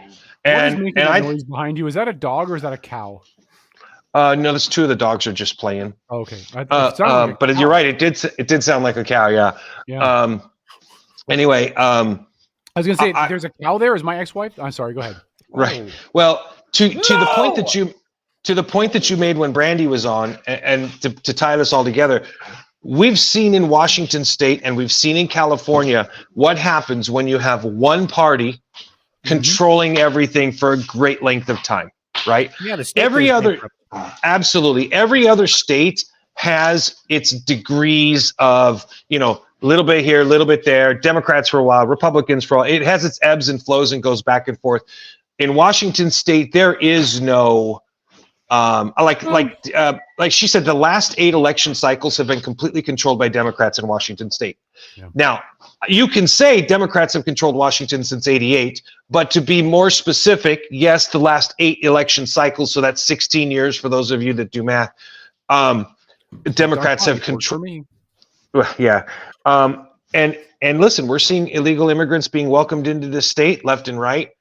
I got into an argument with a former customer and his lawyer because I basically told him, I says, dude, you can't have me on your job site working as a general contractor and then bring in a crew of illegal Mexican immigrants to work on this job site because I'm the general, I'm in charge. And he's like, well, I'm the homeowner, I can do whatever I want. I said, no, the problem is that those workers are here illegally. And anything they do, if they screw up on your property, if they wreck something, if they destroy or damage something, then I'm liable. And I have nothing to go back on them for, right? And he goes, well, how do you know they're illegal? He was being a smart aleck, right? How do you know they're illegal? Well, because rudimentary understanding of English is a requirement for citizenship. I don't know. I'm just throwing it out there. It has become a legitimate problem, far worse than back in the early days of us doing this show, right, Kevin? We used to talk about it being a problem on this show during the Bush years, and then more so during the Obama years. Remember, President Obama went on Telemundo TV and told the illegal immigrants, it's not like we're going to track you down if you vote. Remember that? Yep. Yeah. I mean, it absolutely crazy stuff. And I do firmly believe with the entirety of my soul that is exactly the plan. That's what we're looking at. And if that happens, what we've seen in Washington state and in California will become this country, right? You'll have one party rule in this country. And as a republic, that doesn't work. Yeah. It doesn't work. It's the worst thing imaginable. I'm gonna agree with something that Holly actually just said in chat, and I have to agree with Holly because she's going to Vegas with me tomorrow. But she said, just like what we've seen happen in Mississippi, Alabama, Tennessee, and other red states. I will disagree with you when you said that all other states kind of have an ebb and flow. Those states in the deep South have been red forever as well, and they've got their own myriad of problems. You know what I mean? Like the educational system in all those states are in the bottom 10. So I mean, I think one party rule, whether it's red or blue, is awful. There's got to be absolutely. Okay, look, that was the entirety of the point, right? Yeah. That there has to be balance. I can't speak to the education system in those states because I haven't looked at those states, right? Okay. I don't know what the metric is for the education system or anything else. I'm not saying you're wrong. I'm just saying I can't really talk about it because I don't know the metric. And again, that's fine. And listen, Holly is a listener, is the kind of person that's going to look to call anybody a liar that she can at any opportunity. But again, I wasn't talking about those states. I'm talking about Washington and California. California, where the crime is just out of sight, out of mind. Washington state, I mean, where do we start, right? We've gone over it a million times in this state. We've seen what the Democrats have done to this state. Nothing good. Although I do understand, Seattle's getting a little bit better. So, I mean, I'm glad they set the bar really low, like not so many homeless on the street accosting you. But it was nice to hear you. It was nice to hear you say that Seattle was a little better. Well, listen, going to Seattle is like me going to Seattle is like some of the women I've dated, right? If the bar is really bad, if the bar is really low, you can only go up. You know what I mean? You know what I mean? So it's like Seattle was horrible. It could only go up. I mean, the only way Seattle could have gotten worse is if it was Hunger Games in the streets. So if the bar is really low, then you got lucky. Listen, that's my rule in relationships, man. Set the bar low, and I will surprise you every time. I will tell you, man. I gotta go. I have an appointment in downtown Seattle. Is it for you to talk to the person that's sending you photos of me and talking about me behind my back? Oh, what now? No. Friday. Yeah, I got a story to tell you about that, and you're gonna laugh when I tell you. But I'm not gonna tell you on air. You'll laugh. So I'm going to Friday morning. I'm going over to Seattle, right? And I'm totally preparing. I'm like, this is gonna be like a Jew in Warsaw, 1939, man. Whoa. Like I high leg kick, dodging and weaving and ducking, and I'm just expecting the worst of Seattle. because where I got to go is like 5 blocks up, from the ferry terminal, kind of towards where the old Kingdom was. And it's just not a good neighborhood, man. As you go through Pioneer Square, you're going to find some questionable folks. If you go to Second or Third, you're going to find some questionable situations. Just, keep your neck on a swivel and keep your wallet, in your front pocket. And, don't have anything out that is going to make you look like you'd be a good mark, and just be careful. Yeah, right. That's about it too, right there. I mean, think about having to warn your friends like that. Oh, you're coming to my neck of the woods? Okay, let me fill you in on a few things. Yeah. Yeah, I think that, but I think Seattle's getting better. Mm-hmm. I'm glad to hear that. I am glad to hear that. By the better. I think Harrell, what's his name? Harrell. Bruce Harrell. Bruce Harrell. Yeah, Bruce Lee Harrell. Yeah, I think Bruce is. Your dogs, man. What the heck? I thought it was Dennis for a second. I'm like, it's not Dennis. No, I think Bruce Harrell's got some plans, and I think they're gonna bounce back a little bit. But you couldn't not bounce. Listen, Seattle's like the economy after COVID. Mm-hmm. It could only get better. Seattle. Oh God, it's awful. It's just ridiculous. Well, Seattle should have got better after COVID. Because politics happened. Well, not only did politics happen, but they just took a hands-off approach. They're just like, you guys do whatever you want. Yeah, you want to shoot up in the alleys, knock yourselves out. You want to sleep on the streets, you want to poop in public, no big deal. We're not going to chase you. We're not going to follow you. We can't make you do anything you don't want to do. So just, and then they're surprised when things got out of hand. Right. I don't know what your dogs are doing, Paul. I hope that one of them's wearing nothing. I hit. Right. They weren't doing nothing, dude. I just hit the mute button because the kids came out here. So what's going on in the land of Paul? Are you jealous that I'm going to Vegas again tomorrow and you're not going with me? No, I'm not. I hope that you have a wonderful time, man. I know that for you, your trip to Vegas is like an escape for you. You've had a less than optimal beginning of 2024. So I think that you need to get away, and I think you should go and have a great time, man. I'm absolutely. I'm going to look for a wife while I'm in Vegas. Well, I mean, Holly did tell you she was going to Vegas. Yeah, Holly posted on my Facebook page that she's going to Vegas with me. So yeah, I mean, I even asked her what snacks to bring. I will be the first one to suggest that for as much trolling as Holly does or that we do of her, I don't judge her at all. She may be a perfectly fine individual. So you need some do I need some what? Beads. Some beads. I think I can get beads in Vegas. Oh, wow. That just registered. Can you imagine going through security? What do you have in your bag? Well, let me show you. Oh, you'll see. Beads with Lori's picture on them. That'd be great. No. Ooh, that's like a condom with Paul Newman's picture on it. Whoa. That was just painful. Weird. Isn't that like a salad dressing? Yeah. Newman's salad dressing. I don't know what to say about any of this now. Probably good that you don't. I'm probably out of this now. You guys just carry on. Chocolate underwear. There you go. Oh, hey. Oh, wow. By the way, wow. Yeah. Chocolate underwear. Accept my Venmo friend request so I can pay you. So you can pay me? From WrestleMania. Yeah, I don't have to accept your friend request for you to pay me. Yeah. You can just pay me. No, I can't. No, you have to accept it. You have to accept it. Oh, for Christ's sakes. I've been trying to send you $5. Wow. I know. There was something about hearing Lori in the background going, could you accept my request so I can pay you, please? It's just the way it came across. Holy cow. Really takes us to a whole new load, doesn't it? That's right. That's right. That's right. I know, right? Can I tell you guys a little bit about this documentary that I posted in the chat group? Probably one of the most powerful documentaries I have seen in years.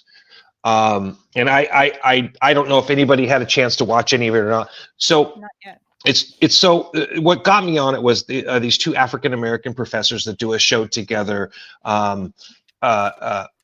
every once a week, and they just do it from their homes. They're very casual, but they have like 1 million people that check them out. College students and stuff, and there was just a massive amount of comments, and so as I was scrolling through, like when I'm working, I don't know what you're like, Tom, but when I'm working with my hands, I like to be listening to something. Oh yeah. When I'm painting or whatever. And so I was like, because you learn so much by picking stuff totally randomly, which is what I do a lot of times, just because you never know what you learn.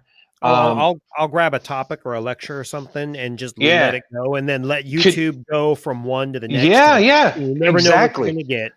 Exactly. So, Tom, if you could go back in our chat and grab the link to the two college professors talking, just to put it in our chat group or in the chat for the listeners, that would be awesome. So here's the thing. The first 30 seconds into their conversation, the one professor says to the other, he goes, I'm just going to say this and get it out of the way now. I'm paraphrasing, by the way, not quoting. He says, I'm going to say this now and get it out of the way. He goes, I do not believe that Derek Chauvin is guilty of being responsible for the death of George Floyd. And I'm like, whoa, that's like really heavy. Because I've been listening to these two professors for years. And when the George Floyd incident happened, they were all over it. And rightfully so, it's a big story. Well, so they started talking about it. And then they talked about what changed their mind was this documentary. And I was like, I need to go watch this documentary, right? Because we sat there, we debated all of the issues going on around the George Floyd incident. But we only had as data stuff that had been publicly released. So, but if you recall, Kevin, one of the things I think that we touched on was in the initial autopsy report, the toxicology report and what it had said, because then Dr. Michael Bodden and civil rights attorney Ben Crump, who was working for George Floyd's family, they had Dr. Michael Bodden and another forensic pathologist do an autopsy. And they came out and said, nope, he had a broken bone in his neck or some others. Anyway, they made a bunch of claims and they said, nope, he was. Oh, I hear the music. I'll get back to it. Hold the thought. We'll make it a teaser. Otherwise, it's what Lori calls one of her feeds. Outlaw Radio.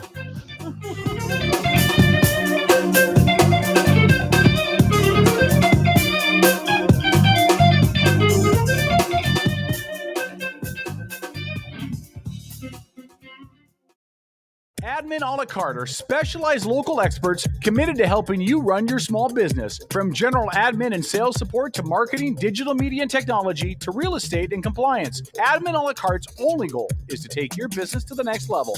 Find out how Admin a la carte can elevate your business. Visit admin-alacarte.com for more information.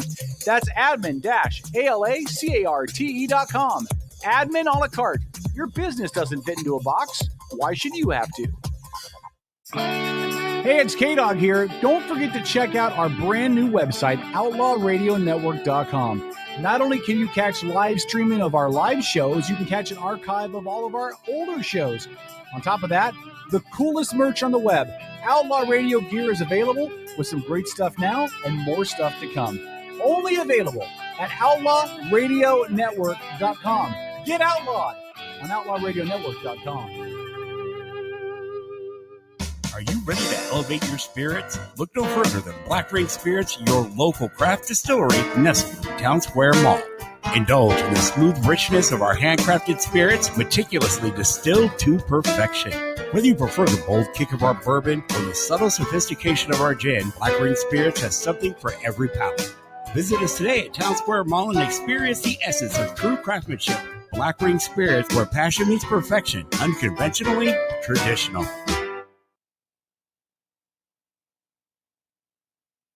Admin a la carte are specialized local experts committed to helping you run your small business. From general admin and sales support to marketing, digital media and technology to real estate and compliance. Admin a la carte's only goal is to take your business to the next level. Find out how Admin a la carte can elevate your business. Visit admin-alacarte.com for more information. That's admin-alacarte.com. Admin a la carte. Your business doesn't fit into a box. Why should you have to? This is Spike Cohen, the reigning and defending Libertarian vice presidential candidate, and you're listening to the Outlaw Radio Network.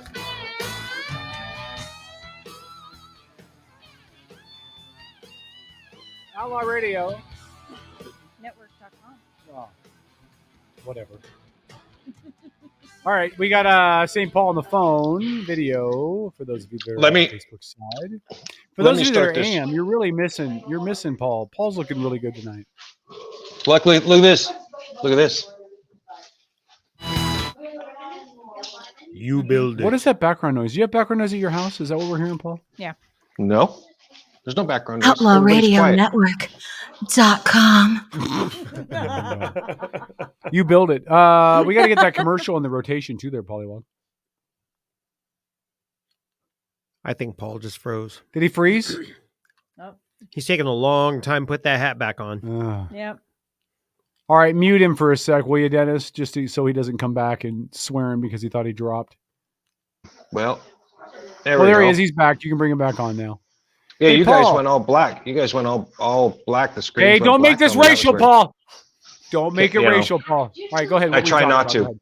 Well, Go ahead, Paul. so I had sent you a picture that I had received, and this is kind of a funny story. So hear me out for a second. And so the picture was sent to me, and I'm like, oh my god, I got to send that to Kevin, right? And I'm like, yeah, some chick sent this to me, Kevin. And you're like, wait, who sent that to you? That's really wrong. Da da da da da. Right? And I'm like, yeah, she wants to know if she should put it on Facebook. And then I went into my meeting and came out and seen that you had posted this big long diatribe on Facebook about it. Dude, Paul Dent took that picture because he was taking a pee while you were puking. And he thought it was funny. And so I'm like, I walked out of that meeting and I'm like, oh my God. He took it and posted it like somebody was. I did because I know, I'm I saw. with you, Paul. Because every time we talk, Paul, you're having some mysterious conversation with somebody who wants to talk to you about me, but you won't tell me who they are. And No, I'm not going to do that on air. You just keep it all secret. No, not even off air. You don't even tell me off air. So you got a phone? Use it. Do we have an opening on May 5th? Cinco de Mayo, we got merch drawing. An opening on for what? D Derby interviews. Yeah. May 5th, For sure, man. Have Frank Aquila will be on. But we could do Derby after that. We do Derby at 9. Okay. Yeah, sounds good. Derby. Yeah, set up Derby for 9 or 9:30, whatever you want to do. Yeah. Derby. Oh, Derby. Yeah. It's Derby season. In fact, we'll have them play Rider Races with us too. That'll be fun. Oh, yes. Yeah. All right, Paul, go ahead. You were talking about. Yeah, we were talking about the documentary. So the name of the documentary is, I think it's called, and I might be wrong here, but I would be able to see if via the post with the two college professors, right? If Tom sent that to you, I think it's called. I think it's The Truth About George Floyd's Death. Yes, and so they recommend the documentary called "The Destruction of Minneapolis." I'm pretty sure it's called "The Destruction of Minneapolis." I forwarded the interview from the chat back to the front of the chat, so it should be pretty easy to grab. The listeners don't care. Okay. Keep going, Paul. That was for you, Kevin. That was for you. I know. Go ahead, Paul. So I start watching this documentary after listening to these two professors, and their conversation was fascinating enough because they even brought up that the other professor that did the study 2 months ago, where he found that it's actually not true that unarmed African Americans are killed by white police officers at a higher clip than any other demographic. And so they brought that up. And what they were talking about was the media spoon-fed narratives that people have for years have just accepted as fact. And so they were talking about the George Floyd issue. Now, everything about the George Floyd stuff, I felt was, we were all in pretty good shape. And I was really stunned by the things that I learned in this documentary. The fact that the judge would not allow the body cams worn by the cops in evidence was mind-blowing enough. So as you're looking at that and you get a chance to see that video footage, I'm like, well, what could have possibly been in that footage, right? It's amazing what's in that footage. It's like everything that happened is in that footage. And why wouldn't it have been allowed when it had exculpatory evidence in it? Right? Yeah, this is a series. I understand. I have to say this. I know, generally speaking, Kevin, you were a little bit more forceful in your defense of Black Lives Matter and others who basically torched cities as a result of this. And I don't fault you for that. Especially when, again, we're spoon-fed a narrative by media and politicians. First of all, you take a look at George Floyd's actual autopsy that was done within 24 hours of his death, okay? Now, what do we see a lot of people dying from today that we don't even question it? Fentanyl, right? Fentanyl. Mm-hmm. Now, the amount of fentanyl in the human body to result in somebody's death is 3 nanograms.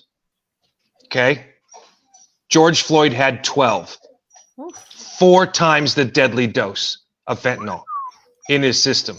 That's a now when you tolerance. Now George Floyd got pulled over a year earlier, and his behavior was almost identical. Why was it identical? Because when he got pulled over and the cops walked up to the door, George Floyd began swallowing the pills that he had in the car. But on that occasion, he was honest with the police officers who got him prompt medical attention. Okay? That is a big, big difference.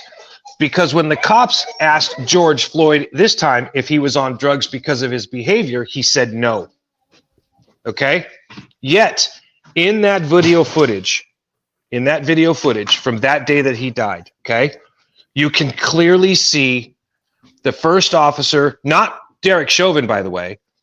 It was Tao, or no, I'm sorry, not Tao. It was King, an African-American cop, was the first one to approach him and detain him.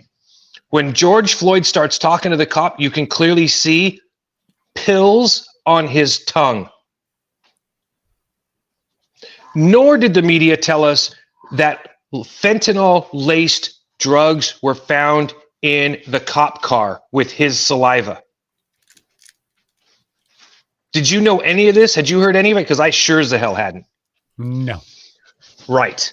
So the guy, apparently, all of the evidence seems to indicate that he started doing the same thing he did a year earlier. He started basically downing the drugs. Add to that the fact that he was sick and tested positive for COVID. Add to that, he had 3/4 of 2 of his arteries obstructed. He was already saying he was having trouble breathing when no cop was touching him and he was sitting in the back of the cop car. He said, I want to lay down.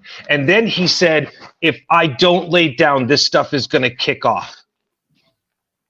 He was literally, when you go back and listen to that footage, he was absolutely talking about it. Now, we've all believed the narrative that Derek Chauvin's knee was on the back of George Floyd's neck. And the chief of police in Minneapolis specifically stated that that was not, and I repeat, that that was not a, what's the word? It was not a police technique. It was not something that they used. And there's a name for it. I forget what it's called. Manual. Yes. Yeah. Now, not only did that chief of police blatantly lie, because in point of fact, Derek Chauvin's mother still has his training manual, which very clearly lists that technique in it. Didn't know that either. Again, another lie, right? And to top it all off, there was one photograph that made it appear that Derek Chauvin's knee was on the neck of George Floyd. There was one photo. It did make it appear that his knee was on the back of his neck, which to me is the one thing that pissed me off. Okay? Because I didn't think that there was any excuse for it. The problem is when you look at the body-worn camera footage, you can clearly see his knee is not on his neck. It is on his shoulder. It was simply the angle of the photo. But the judge made decisions to not allow this evidence into court. The other thing that really pissed me off is we heard the narrative over and over and over and over and over again that these cops were kneeling on George Floyd's neck for, depending upon who you listen to, anywhere from 6.5 to 9.5 minutes. Okay? No, 34 seconds into the encounter, once he was on the ground, they called for an ambulance because at that point they had determined this guy's high on something. 34 seconds. And you know what else we didn't hear about? The fact that the ambulance got lost on its way there. All of this stuff, I can say with 1,000% belief that there are 4 innocent cops sitting in jail for huge sentences. And I feel exactly as those professors do, man. It was mind-boggling, and the evidence is so overwhelming when you see the actual footage from the body-worn cameras. You just can't help but sit there and look at the situation and go, holy cow, man. This judge and the city, I could almost guarantee you that they were looking at this situation saying, if we don't convict these men, our city's going to burn. And as a result of that, they left all of that information out, refused to allow it into trial. Do you think, pardon me, I got to watch about half of the conversation between the college professors. Mm-hmm. I didn't get to see any of the documentary because I just didn't have time. But I don't know how long that documentary has been out, but do you think if it gets enough rotation, it might have some influence in, an appeals court?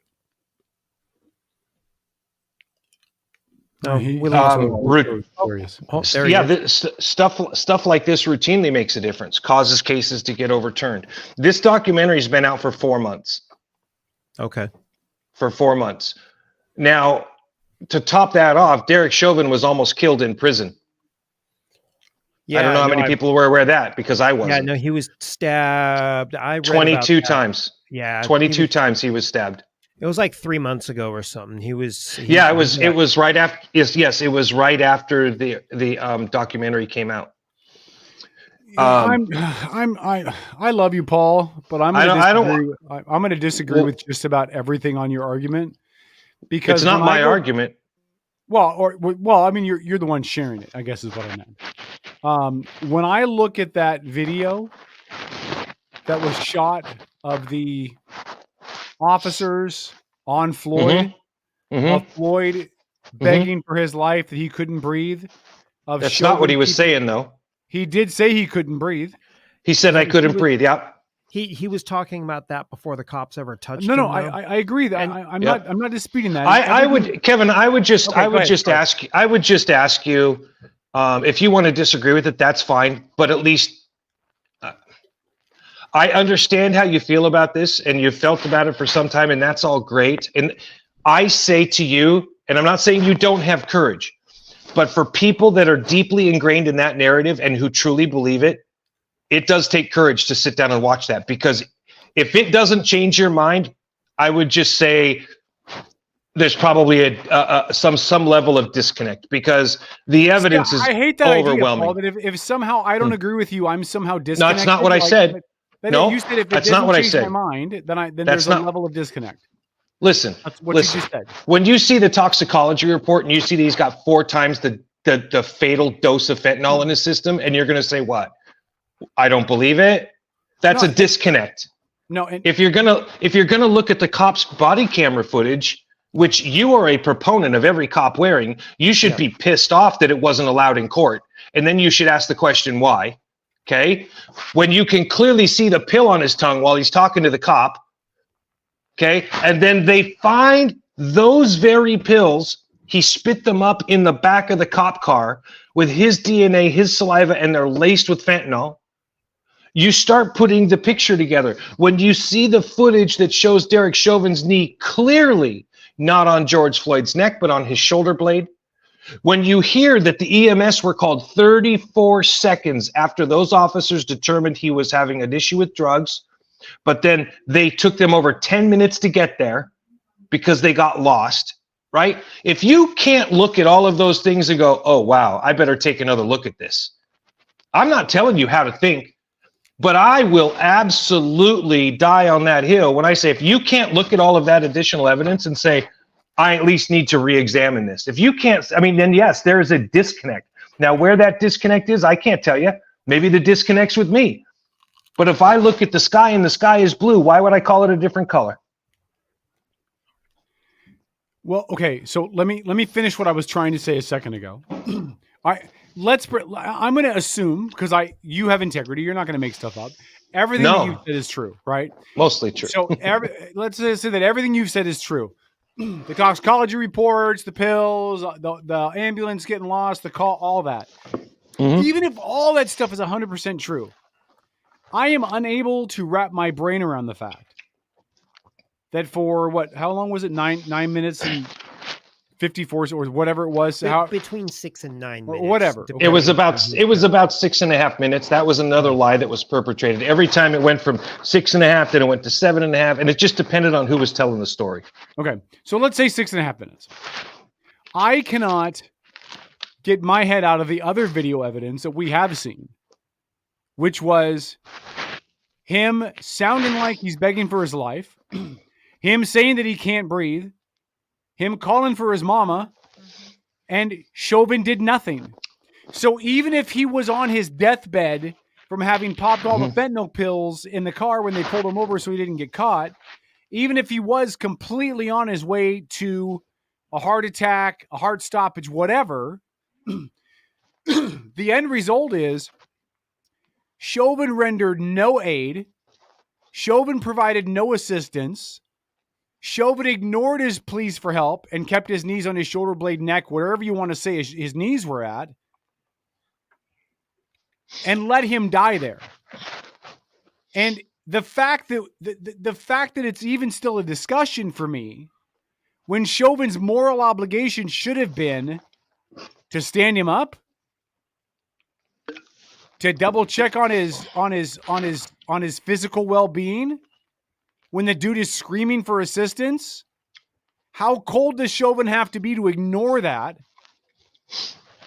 I think a couple times he made jokes and laughed at the other officers that were there, while Floyd is literally screaming for his mom.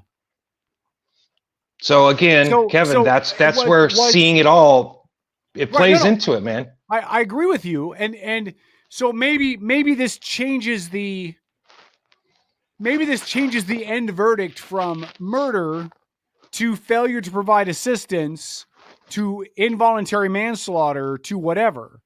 All of those would have been more acceptable than sentencing a man to 25 years to life for a murder he didn't commit. I just know from the video that I saw, Paul. But I love you, but that's just it. You don't know, and I didn't either. But I'm saying, let me tell you what I know from the video I saw. Mm-hmm. What I know from the video I saw is, and I said this before because there were inferences made about Floyd's drug use and how much drugs were in his system and all of that.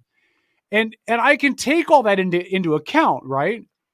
But when I watched the video that I saw, at the indifference for human life from Chauvin specifically, and from the officers around him who did nothing to intervene. And when I know we live in a society that says, if you kill a cop, we're going to hold you more accountable for that. That is instant death penalty consideration if you kill a cop. Because cops are special in our society. Well, right now I think you're conflating issues. I understand why, but... Let me finish. You'll understand in a second. If we're going to hold cops to a higher standard and say if you abuse a cop, if you kill a cop, you're going to be punished extra special. Extra special punishment. Then with that comes the expectations that cops who are extra special are going to respect the extra special powers they have and not abuse them. And when they do abuse them, they're not only committing a victim, but they're victimizing all of society who's supposed to be able to trust that cops are out there to do what they're supposed to do. So if we're going to protect cops by our laws, then cops should be held accountable at a stronger point because they have that protection. So when I look at the indifference for human life from Chauvin, I have no issue with the sentence. Because I would have been content without knowing all the facts you've given. And the facts you've given will make me rechange this once I go watch that video. Okay? But the day he was sentenced, 25 to life seemed kind of timid to me. Seemed kind of lax in the sentencing to me. If it really was a murder, then I would have thought it should have been higher. Because if it was a murder, that's a slow, torturous death. What's higher than life? 25 to life. Right. Means 25, you could get out in 25. Could. Life without would have been. Okay. Life without would have been. Okay. If it's murder, life without. Okay. Now, again, I'll go watch the video and everything, Paul, and maybe that'll change my mind. But just the straight indifference for human life from Chauvin, I got no qualms. None. Well, and I love you, but you're take that position because you, and I hadn't either, man. I was right there with you. We talked about it the day the verdict came out. I was all for it. But when you learn the full extent of the circumstances and you learn that a judge prohibited exculpatory evidence from being put into court, that's when you have to start asking the questions, right? And you have to start asking the why, and you have to start asking about the political agenda behind this, right? When they asked for a change of venue. This is a great point that those professors made. They asked for a change of venue. Why, right? You want to be judged by a jury of your peers, right? Except that every day that those jurors walked into court during his trial, they were surrounded by armed National Guardsmen and barbed wire. So those jurists, every day when they went in there and listened to that trial, and then when they hit the deliberation room, every one of them had the safety and well-being of their communities in the back of their mind. No, I think you're absolutely right. So let me ask you a question. Yeah, go ahead. Let me ask you a question. Sure. Let's pretend that they knew that he had overdosed. Okay. Let's pretend that they knew he overdosed and Chauvin still acted the same way. Wouldn't you still agree that Chauvin broke the law and Chauvin didn't respond correctly and that Chauvin didn't provide medical care and you know what I mean? So, well, I'll give you an example. Did you know that the cops administered CPR to him? I don't think I didn't know that, did you? No, because I didn't either. And I followed that. And again, that's one of those little details that wasn't reported and nobody talked about, right? The issue with his mom, the moment the cops tapped on his window, okay, he started fidgeting with stuff. He started putting stuff in his mouth, hiding stuff in the car. And the cop finally had to draw his gun on him and say, "Put your hands on the steering wheel." And as soon as he put his hands on the steering wheel, the cops put his gun back in his holster. And George Floyd started saying, "That's how I got shot before. That's how I got shot before. You make me nervous, man. You're making me nervous. I got shot like that." And he wouldn't leave that alone. And then about 2 minutes in, he starts saying, "My mama just died. My mama just died. My mama just died. And that's how I got shot before," right? The problem was his mom had died 4 years earlier. And the last time he had an encounter with cops, he didn't get shot. In fact, that was the very last time that he had ingested more drugs and then told the cops the truth, and they got him the appropriate help. When the cops asked him on more than one occasion, "Are you on something?" Because his behavior was erratic. But guess what? He had just downed God knows how much of that fentanyl-laced stuff, right? It hadn't kicked in yet. But you can tell when it starts kicking in. He's sitting up in the cop car going, "I'm having trouble breathing, man." He goes, "I got to lay down. If I don't lay down, this stuff's going to kick in," right? He's giving hints, but the cops don't know it. Mm-hmm. Are they guilty of some stuff? Absolutely. I think indifference would be the first thing that I would say that they were absolutely still guilty of. My issue wasn't that they were found guilty or held to account on issues. My issue with it now is that there was exculpatory evidence and it wasn't presented because of politics. Yeah. And I will agree with you 100% on that. I think that if an officer is involved in anything and there's body cam footage, it should never be a question of if that's considered. Ever. 1,000% correct. That's right. It should always be out. Yeah. How could that not be viable evidence? Correct. You know, especially with four cops, 4 different angles of everything that occurred. And that's what those professors were talking about. They're like, when you put it into perspective of how much death and destruction occurred as a result of the narrative surrounding George Floyd, People died in those riots. Mm-hmm. So many people, I don't know how many, by the way. So I don't know if it was 2, 5, 10, whatever, but people died. And, look at what also happened as a direct result of that. The Waukesha incident with the kid in the AR-15, right? Mm-hmm. All of these things happened surrounding that. Why? Because of a BS narrative that was promoted by politicians and people in the media. When you watch it, I think that's, like, for me, that's probably going to be one of the biggest things that pisses you off, is when you realize the lies that were, because they couldn't walk those lies back, right? Once they made those claims and talked about how certain things, they had their knees on his neck for 9.5 minutes, but then don't tell you it was that the knee wasn't really on the back of the neck, or they don't tell you that the ambulance got lost on its way there.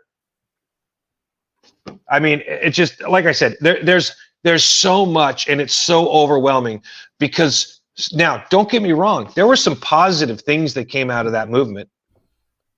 There were some positive things, there were positive things because it brought that issue to the forefront and allowed people to have conversations they should have had a long time ago, right? Mm-hmm. But we still have to, as people that are in positions that we're in, right? We have a radio show, we give our opinions.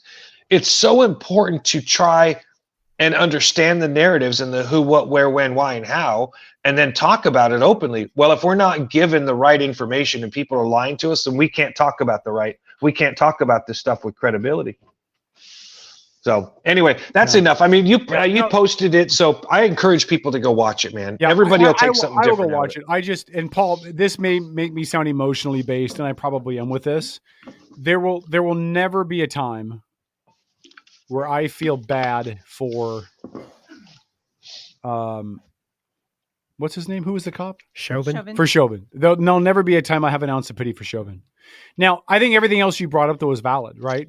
I think finding out why this evidence was left out, why wasn't there a change of venue, which there certainly should have been.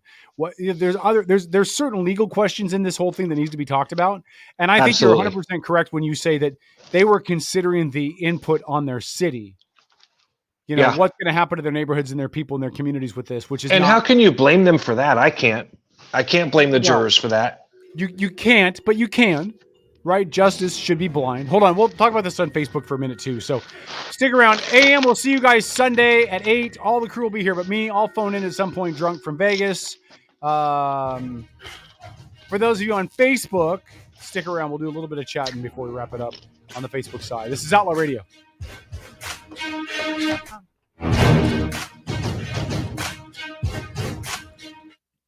.com.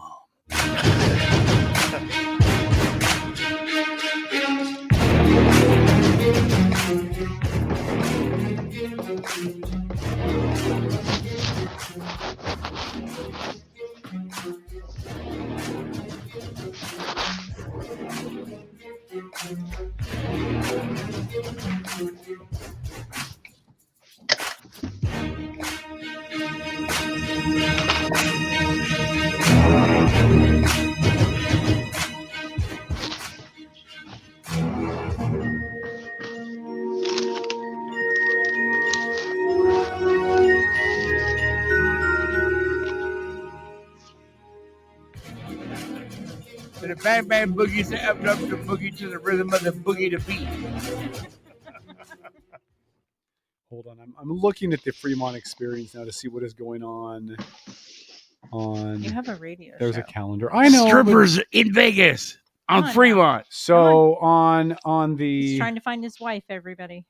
He's bride. Ooh, shopping. Alien Ant Farm was there last Friday. What? Annie, are you okay? Lit is going to be there on the 26th. Ooh, Lit. Oh, it's no surprise to me. I am my own worst enemy. Oh, geez. Because every now and then I kick the living shit out of me. Yeah. We're punk rock, but we're like, yeah. It's poppy punk. Kind of Green Day-esque. About the same era. Yeah. So they don't have anything special planned. On my night, they're just going to do the overhead light show. So Imagine Dragons, Stone Temple Pilots, Katy Perry, Shakira, the Chainsmokers, Shakira, Steve Aoki, Mixology, Shakira. Katy Perry. They were just playing that song in the mall hallway, Paul. Tiesto. I like the Oh my goodness. too. They're pretty good. All right. That's awesome. Yeah, I guess Sugar Hill Gang and Tag Team will be on the Fremont Street Experience on Friday, but we will not be. But okay, so we have like I said, 2 rounds of Derby folks coming up. Okay, so do we have some booked for the 5th? We had the 5th, which is going to be Weirdos coming in at Ty 9. Yost will be in? Ty Yost and Jeff Hyam. Perfect. All right. Ryder Racing. And then coming in the week before our opening night, we're going to have Logan Reel, who's been on by phone before. Okay. He's our current business agent. And Amanda Ungren, who is a trophy girl out of retirement. Oh, she's using a walker, or what is she doing? What does that mean? No, she was a trophy girl when she was like, I don't know, 12. Oh, okay. And now she's out of retirement. She's coming out of retirement, so she's Now using a walker. Hello, Sonny. I remember when we had to do the Derby with horse-drawn carriages. Amanda, I got to text her and tell her she's got to hear this. Oh, yeah, you let her know.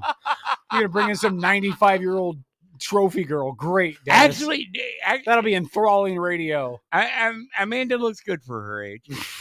For the 20-something Betty White looked good for her age, too. Yeah, but she took on alligators. And she a really big one in her I leg. can just see it.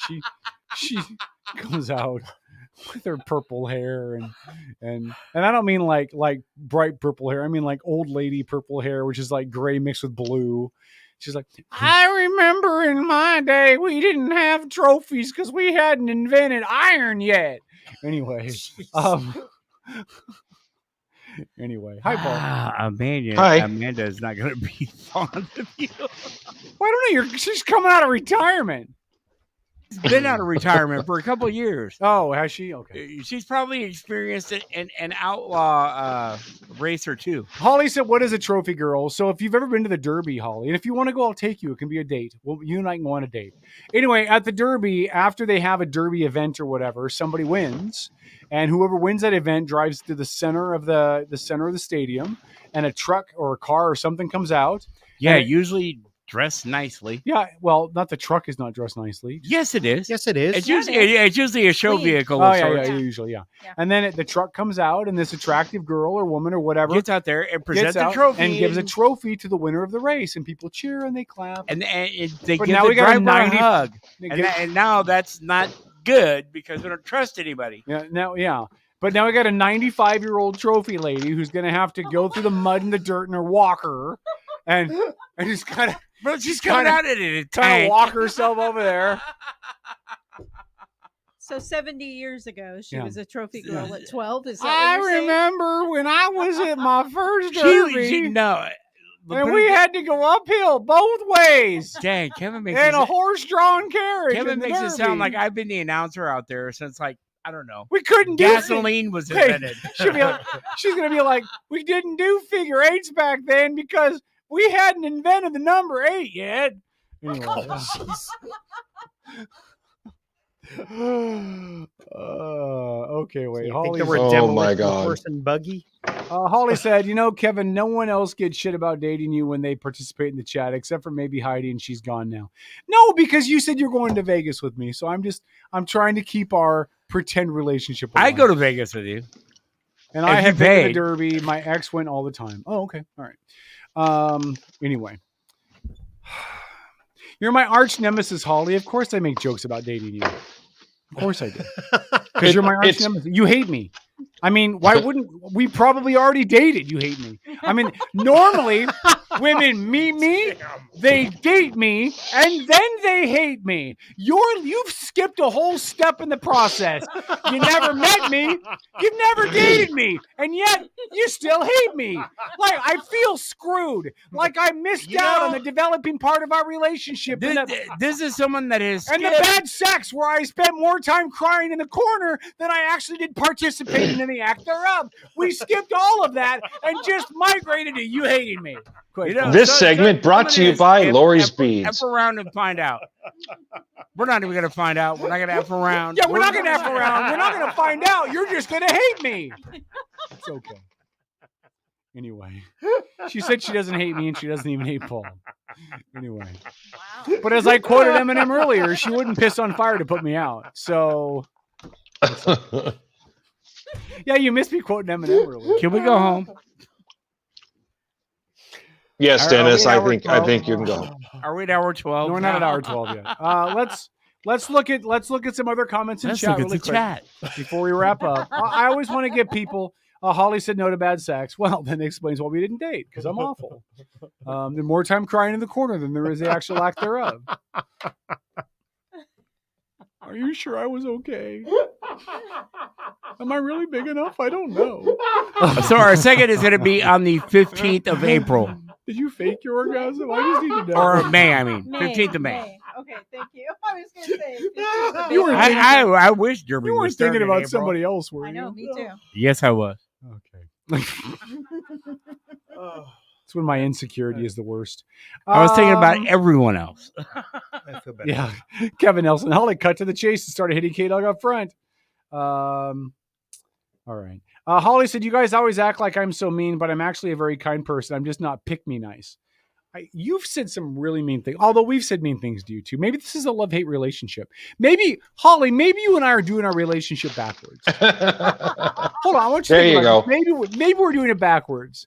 We say all the mean things to each other. You're going to hate each other, and then you're going to grow to like each other. We don't like each other and won't hang out in person. Then maybe we hang out in person, and then maybe we get married and then divorced and just date because it's better that way. And then we act like we don't know each other. And maybe I started off fat.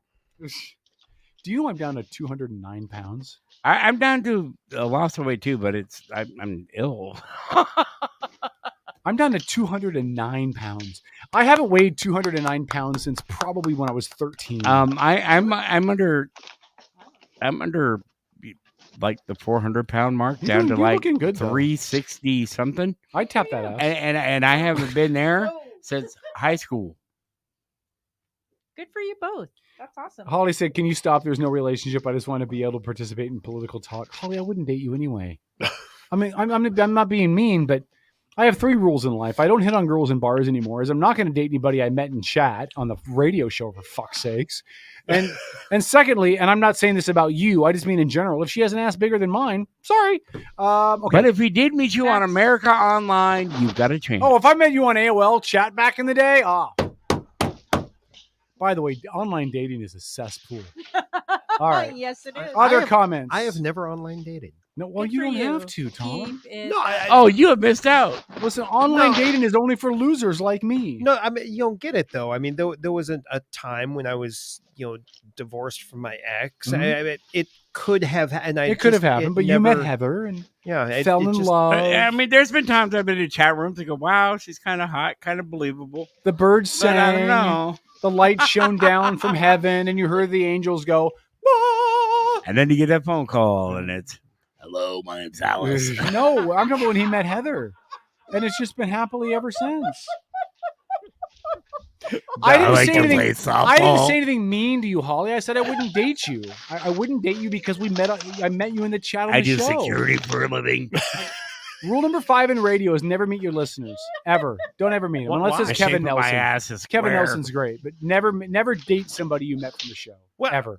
Because what I am... you just went from meet to date. Pick one. Yeah. But I'm just saying, because she's saying I keep hinting about dating. I wouldn't date her because I met her on the show. People meet me from this show and they expect this is what I'm like in the real world, and I'm really not. Well, when you tell them, here's a pen, let me sign your ass. Like, dude, it's not. No. That's not the best way. Just not the best way. No. I'm not. I'm not like this in the real world. I'm not. I'm chill. I'm relaxed. Kevin, you have to build a relationship from the ground up. Okay, like first is missionary position, and then you kind of move. You flip each other over. Oh, stop it! Stop it! Oh, when did the beads show up? Date number 3. First it's the foot pics. Date number 3. Oh, yeah. All right. Other comments in chats, you degenerates. Margie says, "What does Kevin like about Vegas?" I love people watching. I love the shows. I love the Walmart food on steroids, right? I like the ability that I can buy a huge ass thing of alcohol and walk down the street. You with like it. watching people, or you like people watching you? No, I like yeah, that's what he said. He said, "I like people. I like people watching." He just said, I like people watching. People watching is like that's So, what. Yeah, people watching means you're watching other people. That's called voyeurism, man. Dude in the corner just watching. That's odd. Make a porn. People will watch it all day long. I like the Fremont experience. The Fremont experience is great. Yeah. Listen, I was down there when Floyd Mayweather beat Conor McGregor. I didn't mean to be down there that weekend. It just happened to be. I booked it, and then it happened when they set the fight. I'd already had tickets, and it was great because I would have been able to afford to go had I got the tickets. Yeah, that would after they said they were nuts. Anyway, like 250,000 people on the strip, and a bunch of them were Irish guys with their Irish flags. Oh yeah, and it was great watching them before the show talk so much crap, and then after the fight watching them cry into their Irish flags on the strip. It was awesome, man. It was so great. Yeah, but was that like watching one of those fights from Bremerton? What was his name? Oh God, the Bremerton Butterbean. boxer that Butterbean. Brock Stoddard. Brock Stoddard. How do I remember that? They manufactured a belt for him, and he still lost. Yeah. I can't remember the last woman I disappointed, but I remember Brock Stoddard's name. Good God. Wow. All right, here we go. Margie says marriage is about money and power. Maybe. I guess it depends who you marry and why. Usually. Margie said Floyd was already on some drugs when he tried to hide the other fentanyl pills by eating them. Okay. Irrelevant to me. He still held him down for 6 to 9 minutes, depending whose estimate you read. He was still begging for help, said he couldn't breathe, begging for his mom.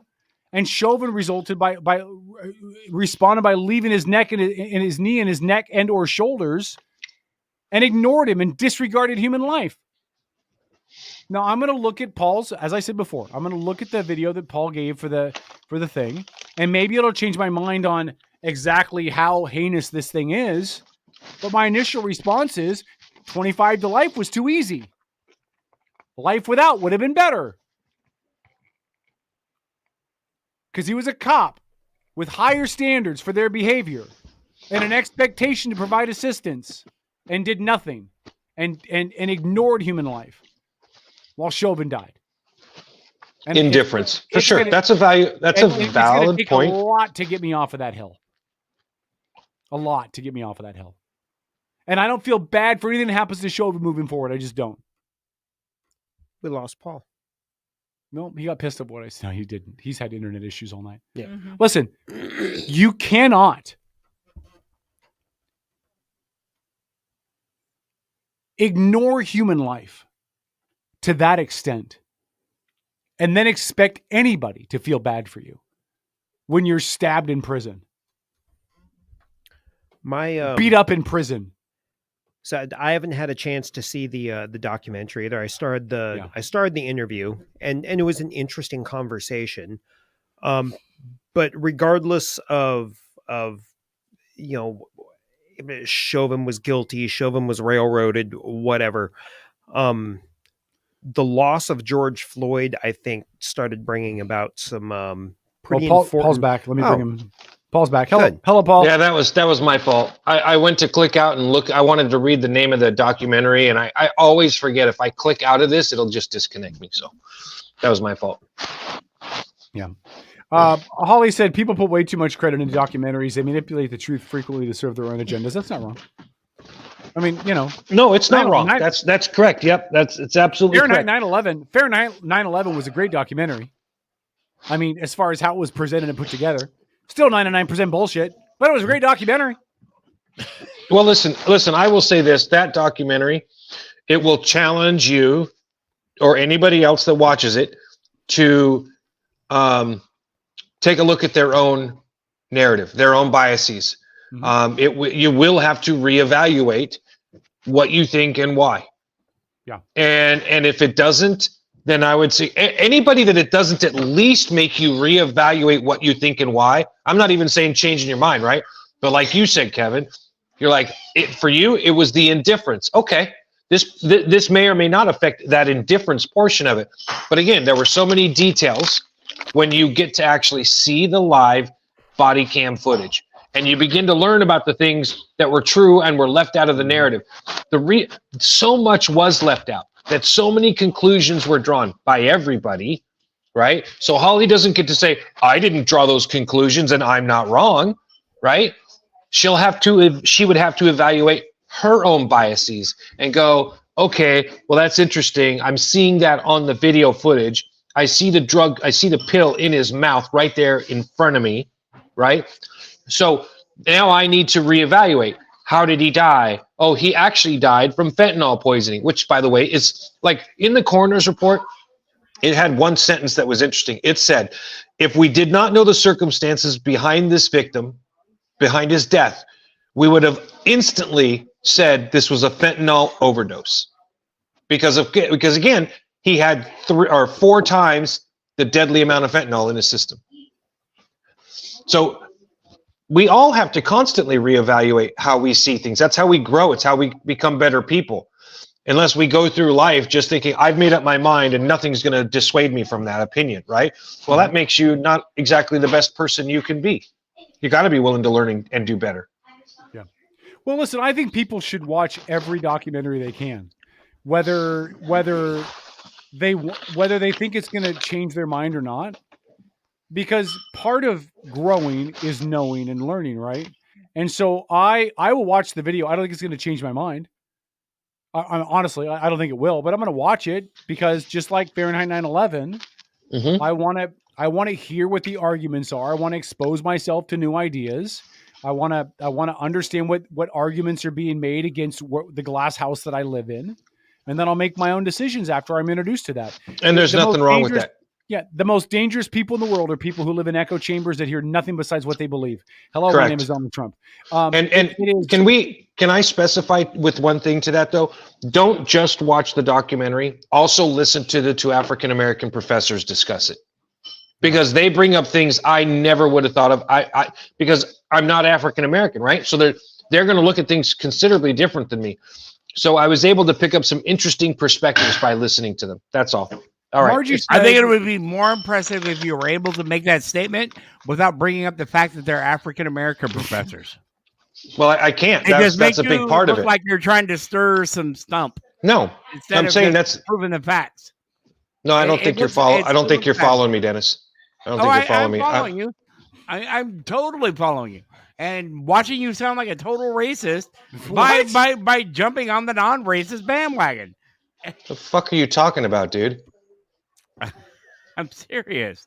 It sounds. Oh, this is going to get heated. It's not heated. It's cool. Just accused me of. No, I don't think he was accusing me. I'm not accusing you. I'm just saying the way you made it sound. I get where you're going, and I respect it. But the way you make it sounds bad on your part. That's my feeling. See, I'm laughing because I'm uncomfortable. Don't be uncomfortable. I'm uncomfortable. This is going to get awkward. We can end the show. That's cool. I'm just going to say this. Oh, Jesus Christ. No, I'm saying for the night we could go home. I know what you mean. Listen, I'm just going to say this. I'll watch the video and see what I think and where it is. I do want to answer Margie's question. If you were the cop holding him, Floyd, down, what would you do? I already said that. I'd have picked him up. I'd gotten him back up on his feet. He was handcuffed. Yeah, he was. Mm-hmm. So if you're concerned about his physical health, you get him up on his feet. There were 4 cops there at least, because we know that 4 cops were held accountable by the court for his death, rightly or wrongly. And I believe there were many more cops there than that. So standing him up on his feet and getting an assessment of where he was at physically would have been reasonable. But that's just me. I will say one other thing, and I'm not sticking up for the cops. I'm certainly not sticking up for Chauvin. But you could not pay me to be a cop in this world. No. They're targets. Yep. No. They're targets for lawsuits. They're targets for violence. They're targets for hate. They're targets for angst. They're targets for hostility. They are unappreciated. They are unappreciated. They are shit on a daily basis. Anytime they don't do anything somebody thinks that they should do, you could not pay me to be a cop. And so in some ways, I'm not surprised when cops have a little bit of disregard. Not that they should, but I understand where it comes from because they're shit on all the time. But you could not pay me to be a cop. Nope. Mm-hmm. So I think regardless of where you fall on the like opinion of Floyd, be it Chauvin was wrong, Floyd was wrong, some gray area, wherever it is you fall on that, I think one of the best things to come out of that was the evaluation of criminal justice. Looking at police reform, and I think our jails are awful. Yeah. People that are incarcerated, maybe, falsely, and spend years in jail, they come back out and they're ruined people. Yep. Yeah. And so people that do need to be in jail, they're already bad people. They get worse. We need to fix that. Well, there's a lot of experiments being done about this stuff in Europe, especially Norway, up in Scandinavia, where some of their prisons are designed differently and planned differently, so that the hope is that they're rehabilitating, not punishing people. We had a push of that in this country for a while. It didn't do any good. I don't know how you fix it. You know what I mean? You lock criminals up with other criminals and suddenly expect that they're not going to become a criminal. I mean, I just don't know how you fix it. Right. But you can't leave criminals loose either. And I'm going to pretend that what Margie's saying is true. Paul, I don't know if this is in your documentary or not. Tell me if it is. Margie said he was in the cruiser and got out the opposite side. Yes. Okay. Let's pretend that's true. Okay. Let's pretend that's 100% true. It is still not an excuse for Chauvin, who has had his knee on his neck and or shoulder for 6 to 9 minutes until the dude died.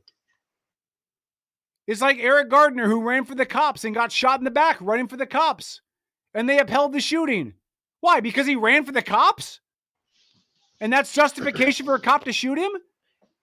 It's unnecessary use of force. Cops should never shoot someone in the back. Well, again, I don't agree with that, because I think there could be a situation where a dude's running with a gun and is shooting behind him with the gun. So I'm never going to say never. Rarity for sure. But listen, it's moot to me. Regardless of what he did before that 6 to 9 minutes doesn't matter to me. What matters to me is 6 to 9 minutes of him on the ground with a knee in his shoulder or his neck until he died. Everything else before that is irrelevant. There is an expectation by police, fire, EMTs to provide a modicum of medical services. Not to restrain him till he dies. This argument, I'm sorry, Paul, I love you, but this whole discussion pisses me off. Because as a nation, we should always be on guard against an overreaching, oppressive government.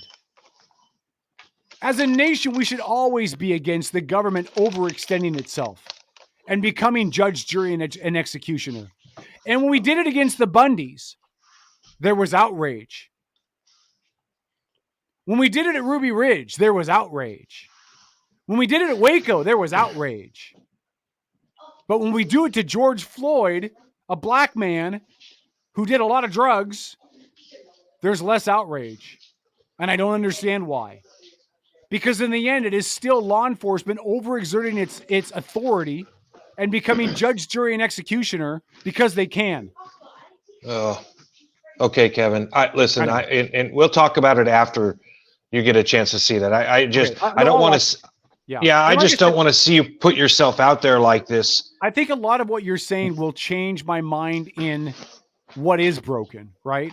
Because I think a lot of the points you've already made remind me what's broken. The court system is certainly broken. The fact that there wasn't a change of venue, the fact that they excluded body cams, I agree with all of that. Like the court process itself was tainted. Yeah, in how they were tainted is the perfect word. I don't dispute that at all. But for me, if I was a juror, for me, nothing you could have presented in court, good or bad, would have taken away watching that video. So, but that stuff comes down to jury instructions. It comes down to what the charges are, what you're asked to find as a juror. The fact that the police chief threw his officers under the bus by telling the jury that the technique that Derek Chauvin was using, he'd never seen it, didn't know what it was a blatant lie. That technique, they literally teach it in their training school. Yeah. So, those kinds of, if you're a juror and you're following your jury instructions and you go, oh, wait, he didn't have his knee on the back of his neck. He had his knee on his shoulder, exactly the way he was trained to. Now, that does not negate your indifference argument. Right. I want to make that perfectly clear. But again, so that's why I said it's a better conversation when people have a chance to see it. I'm going to try to download it to my phone and I can watch it on the flight. It's an hour and a half documentary, so it would give you something good to watch on your flight. Yeah, there you go. And Paul, I just in passing before we wrap this, I do think it's something with the police force in general, like policing in general, is this attitude of indifference. Fair, absolutely fair. Remember when that girl in Seattle got hit by the police car when he was flying down the street without his lights on, and hit her at the crosswalk and killed her? Yep. And another cop said something about her life didn't matter anyway, or something. Yeah, absolutely. And he laughed about it, like crap human being, terrible human being. And in reality, she wasn't a crap human being. You know what I mean? Like she was a normal person crossing a street, Yep. And so the prevalency, or at least what appears to be a prevalency of just disregard for humanity within the police force, that has to be fixed. Yep, totally agree. Because that's going to show itself in a million different ways, from disrespecting a traffic stop to frisking people unnecessarily to sitting with your knee in somebody's neck and or shoulder for 9.5 minutes till they're dead. I mean, it's escalative, Yeah. It can be little things or huge things. And that's probably the biggest issue for me that all of this stuff shows me, is that there's just a disregard for humanity with some of our officers. Not all, maybe not even most, but enough that it's an issue. Right. Part of it, I think, is, and maybe that's part of the solution, is some of these guys that are career cops.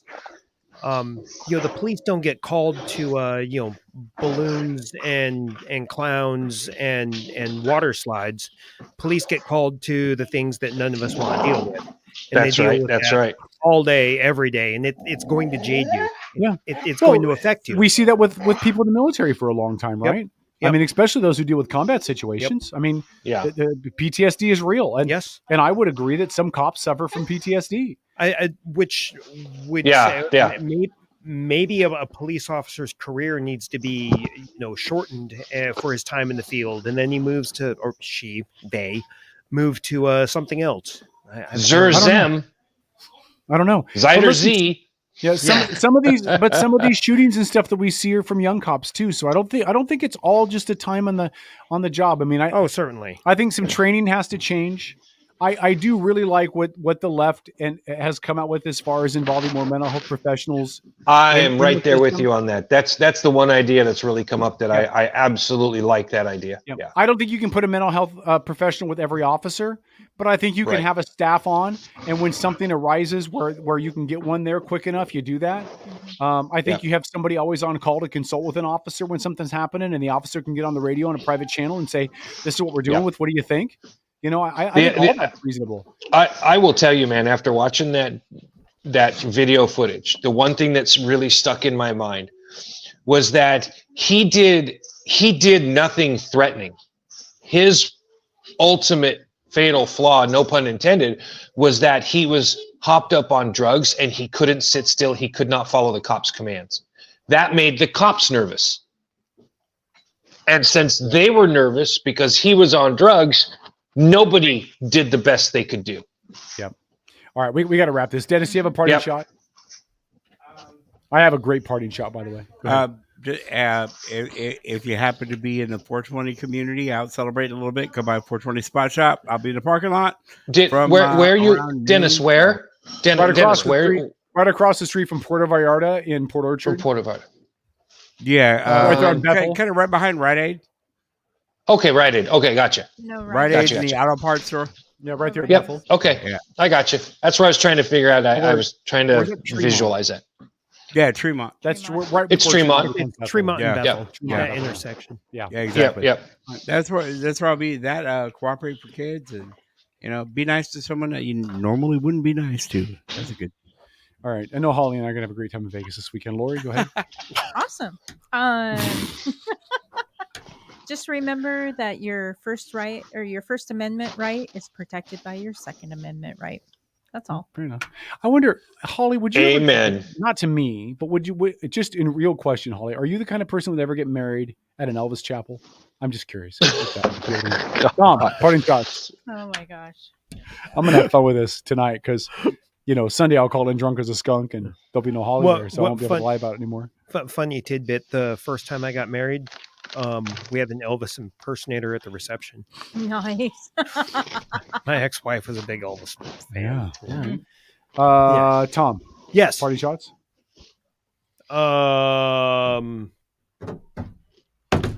Good Lord, not that I can think of off the top of my head. All right. I have a couple parting shots. One is going to surprise you guys. I don't know if I've told you guys this or not, but You're going to Vegas? No, I am going to Vegas. That's true. July 5th, I'll be hosting a karaoke party, probably at the Dugout, although I haven't decided on the situation yet. Some of you who know me very well know that I never divorced my ex-wife. Yep. True. Knew that. July 1st, it'll be official. Oh. It'll be done. Yay. Oh. Assuming the paperwork is good. I talked to the court today. I talked to the court today, and they have all the paperwork. It'll go before the judge on July 1st. And assuming the judge agrees all the paperwork is fine, he will sign it. It'll be official on July 1st. So July 5th, we're going to have a divorce party. I'm inviting the ex-wife. I'm inviting our sons, and we're going to have a divorce party. Nice. And it'll be good fun. It's good that I can get along with her. Okay, good. I used to call her. Question. I used to call her Attila the mom on the old radio show. What were you going to say, Paul? Just that I have tried so hard over the years to not let that slip out, and I almost have a couple of times. And I did.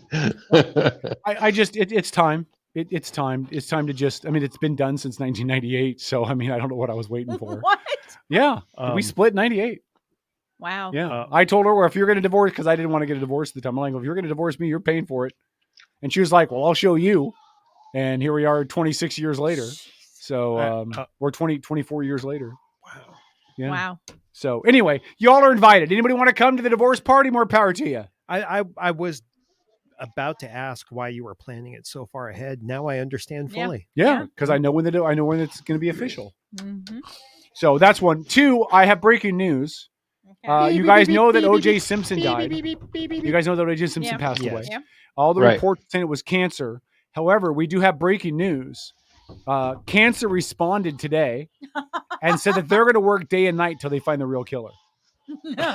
So there you go. So with him dying, that means we'll never really find out who did it. We'll never know. Correct. Did you guys know that his good friend Cato Kalin, who got made famous during the trial, Cato was on with Ashley Banfield earlier this week when he died. What a douche Cato's on with Cato everybody is. he can be. So, well, he literally said on air that he did believe with 100% that OJ did it or was at the very least responsible for it. And then it came out yesterday that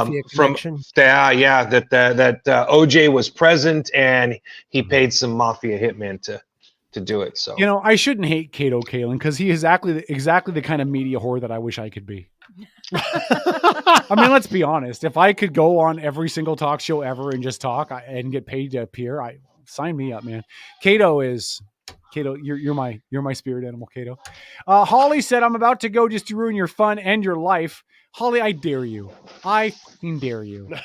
Show up I will pay for your dinner at Hell's Kitchen if you show up. Kevin will be so drunk he'll make it fun. I'll be so drunk I won't remember you were there.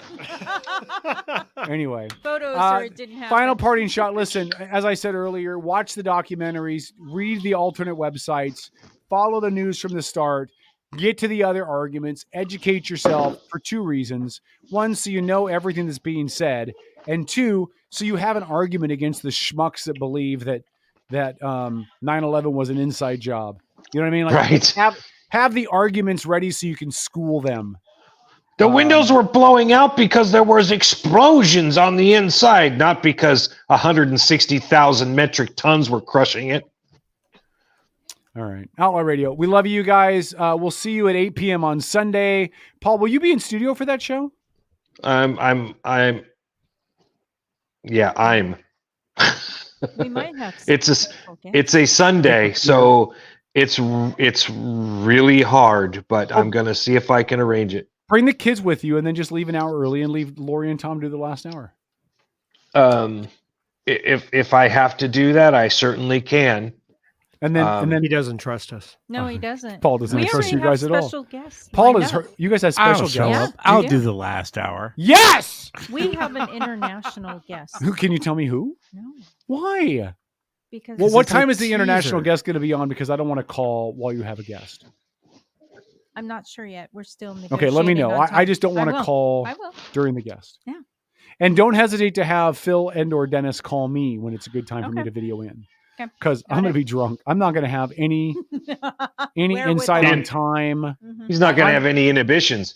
I'm going to hope I still have pants on. And by the way, just so we're fully transparent, retired trophy girl out of retirement. Yeah. Now has your profile. My profile and knows and a show link to listen to what you have said. Oh. Well, she came out of retirement, Dennis. At that age, they don't even know what the internet is. Yeah, but like, you're Dennis is like, let me explain to you what the internet. Remember the party line phone numbers you guys used to have? It's kind of like that, but you type. But all right, guys. You mean I'm going. You're saying that there is an age limit that Paul. Starts when you. Good night, guys. Good night. You said she's come out of retirement. Yes. She could have been an 8-year-old that was out there hugging old guys. Yeah. Oh, Sonny. Now Kevin's creeped out. I mean, how is she going to get? Is she going to have to drive her little rascal scooter to the show? Like, are we going to bring a little rascal Amanda's scooter? Gonna destroy a little rascal scooter? Damn. He called her Darla. Do me a favor. Oh! Listen, do me a favor. Do me a favor. Listen, Dennis. She was in love with Listen, Alpha. Linda. Listen, Linda. Shut up. Logan Listen. Real does have a mullet. Though. Listen, when she comes into studio for that interview, when we have her in here, will you please play the Golden Girls theme song? Oh my! Would you please do that? I'm going to call her Blanche. Oh my gosh! Man. What's up, Blanche? This is why we can't have nice things. That's right. I'm just envisioning this 75, 80-year-old woman coming in here with her walker. Going, She's not that old. Come on. Just make sure that she keeps her dentures in. Because when old women lose their dentures, you would date her. Listen. Just wait. She's going to be in your range, and she's going to be cute, and you're going to be fucked. Oh, whatever. I'm not going to get fucked. That's the problem. Exactly. Anyway, listen. Just make sure that she keeps her dentures in her mouth. I can't handle that. Or she's younger than us. And saying that I would be willing to date her at this point in my social life, 80 years old is not out of the equation.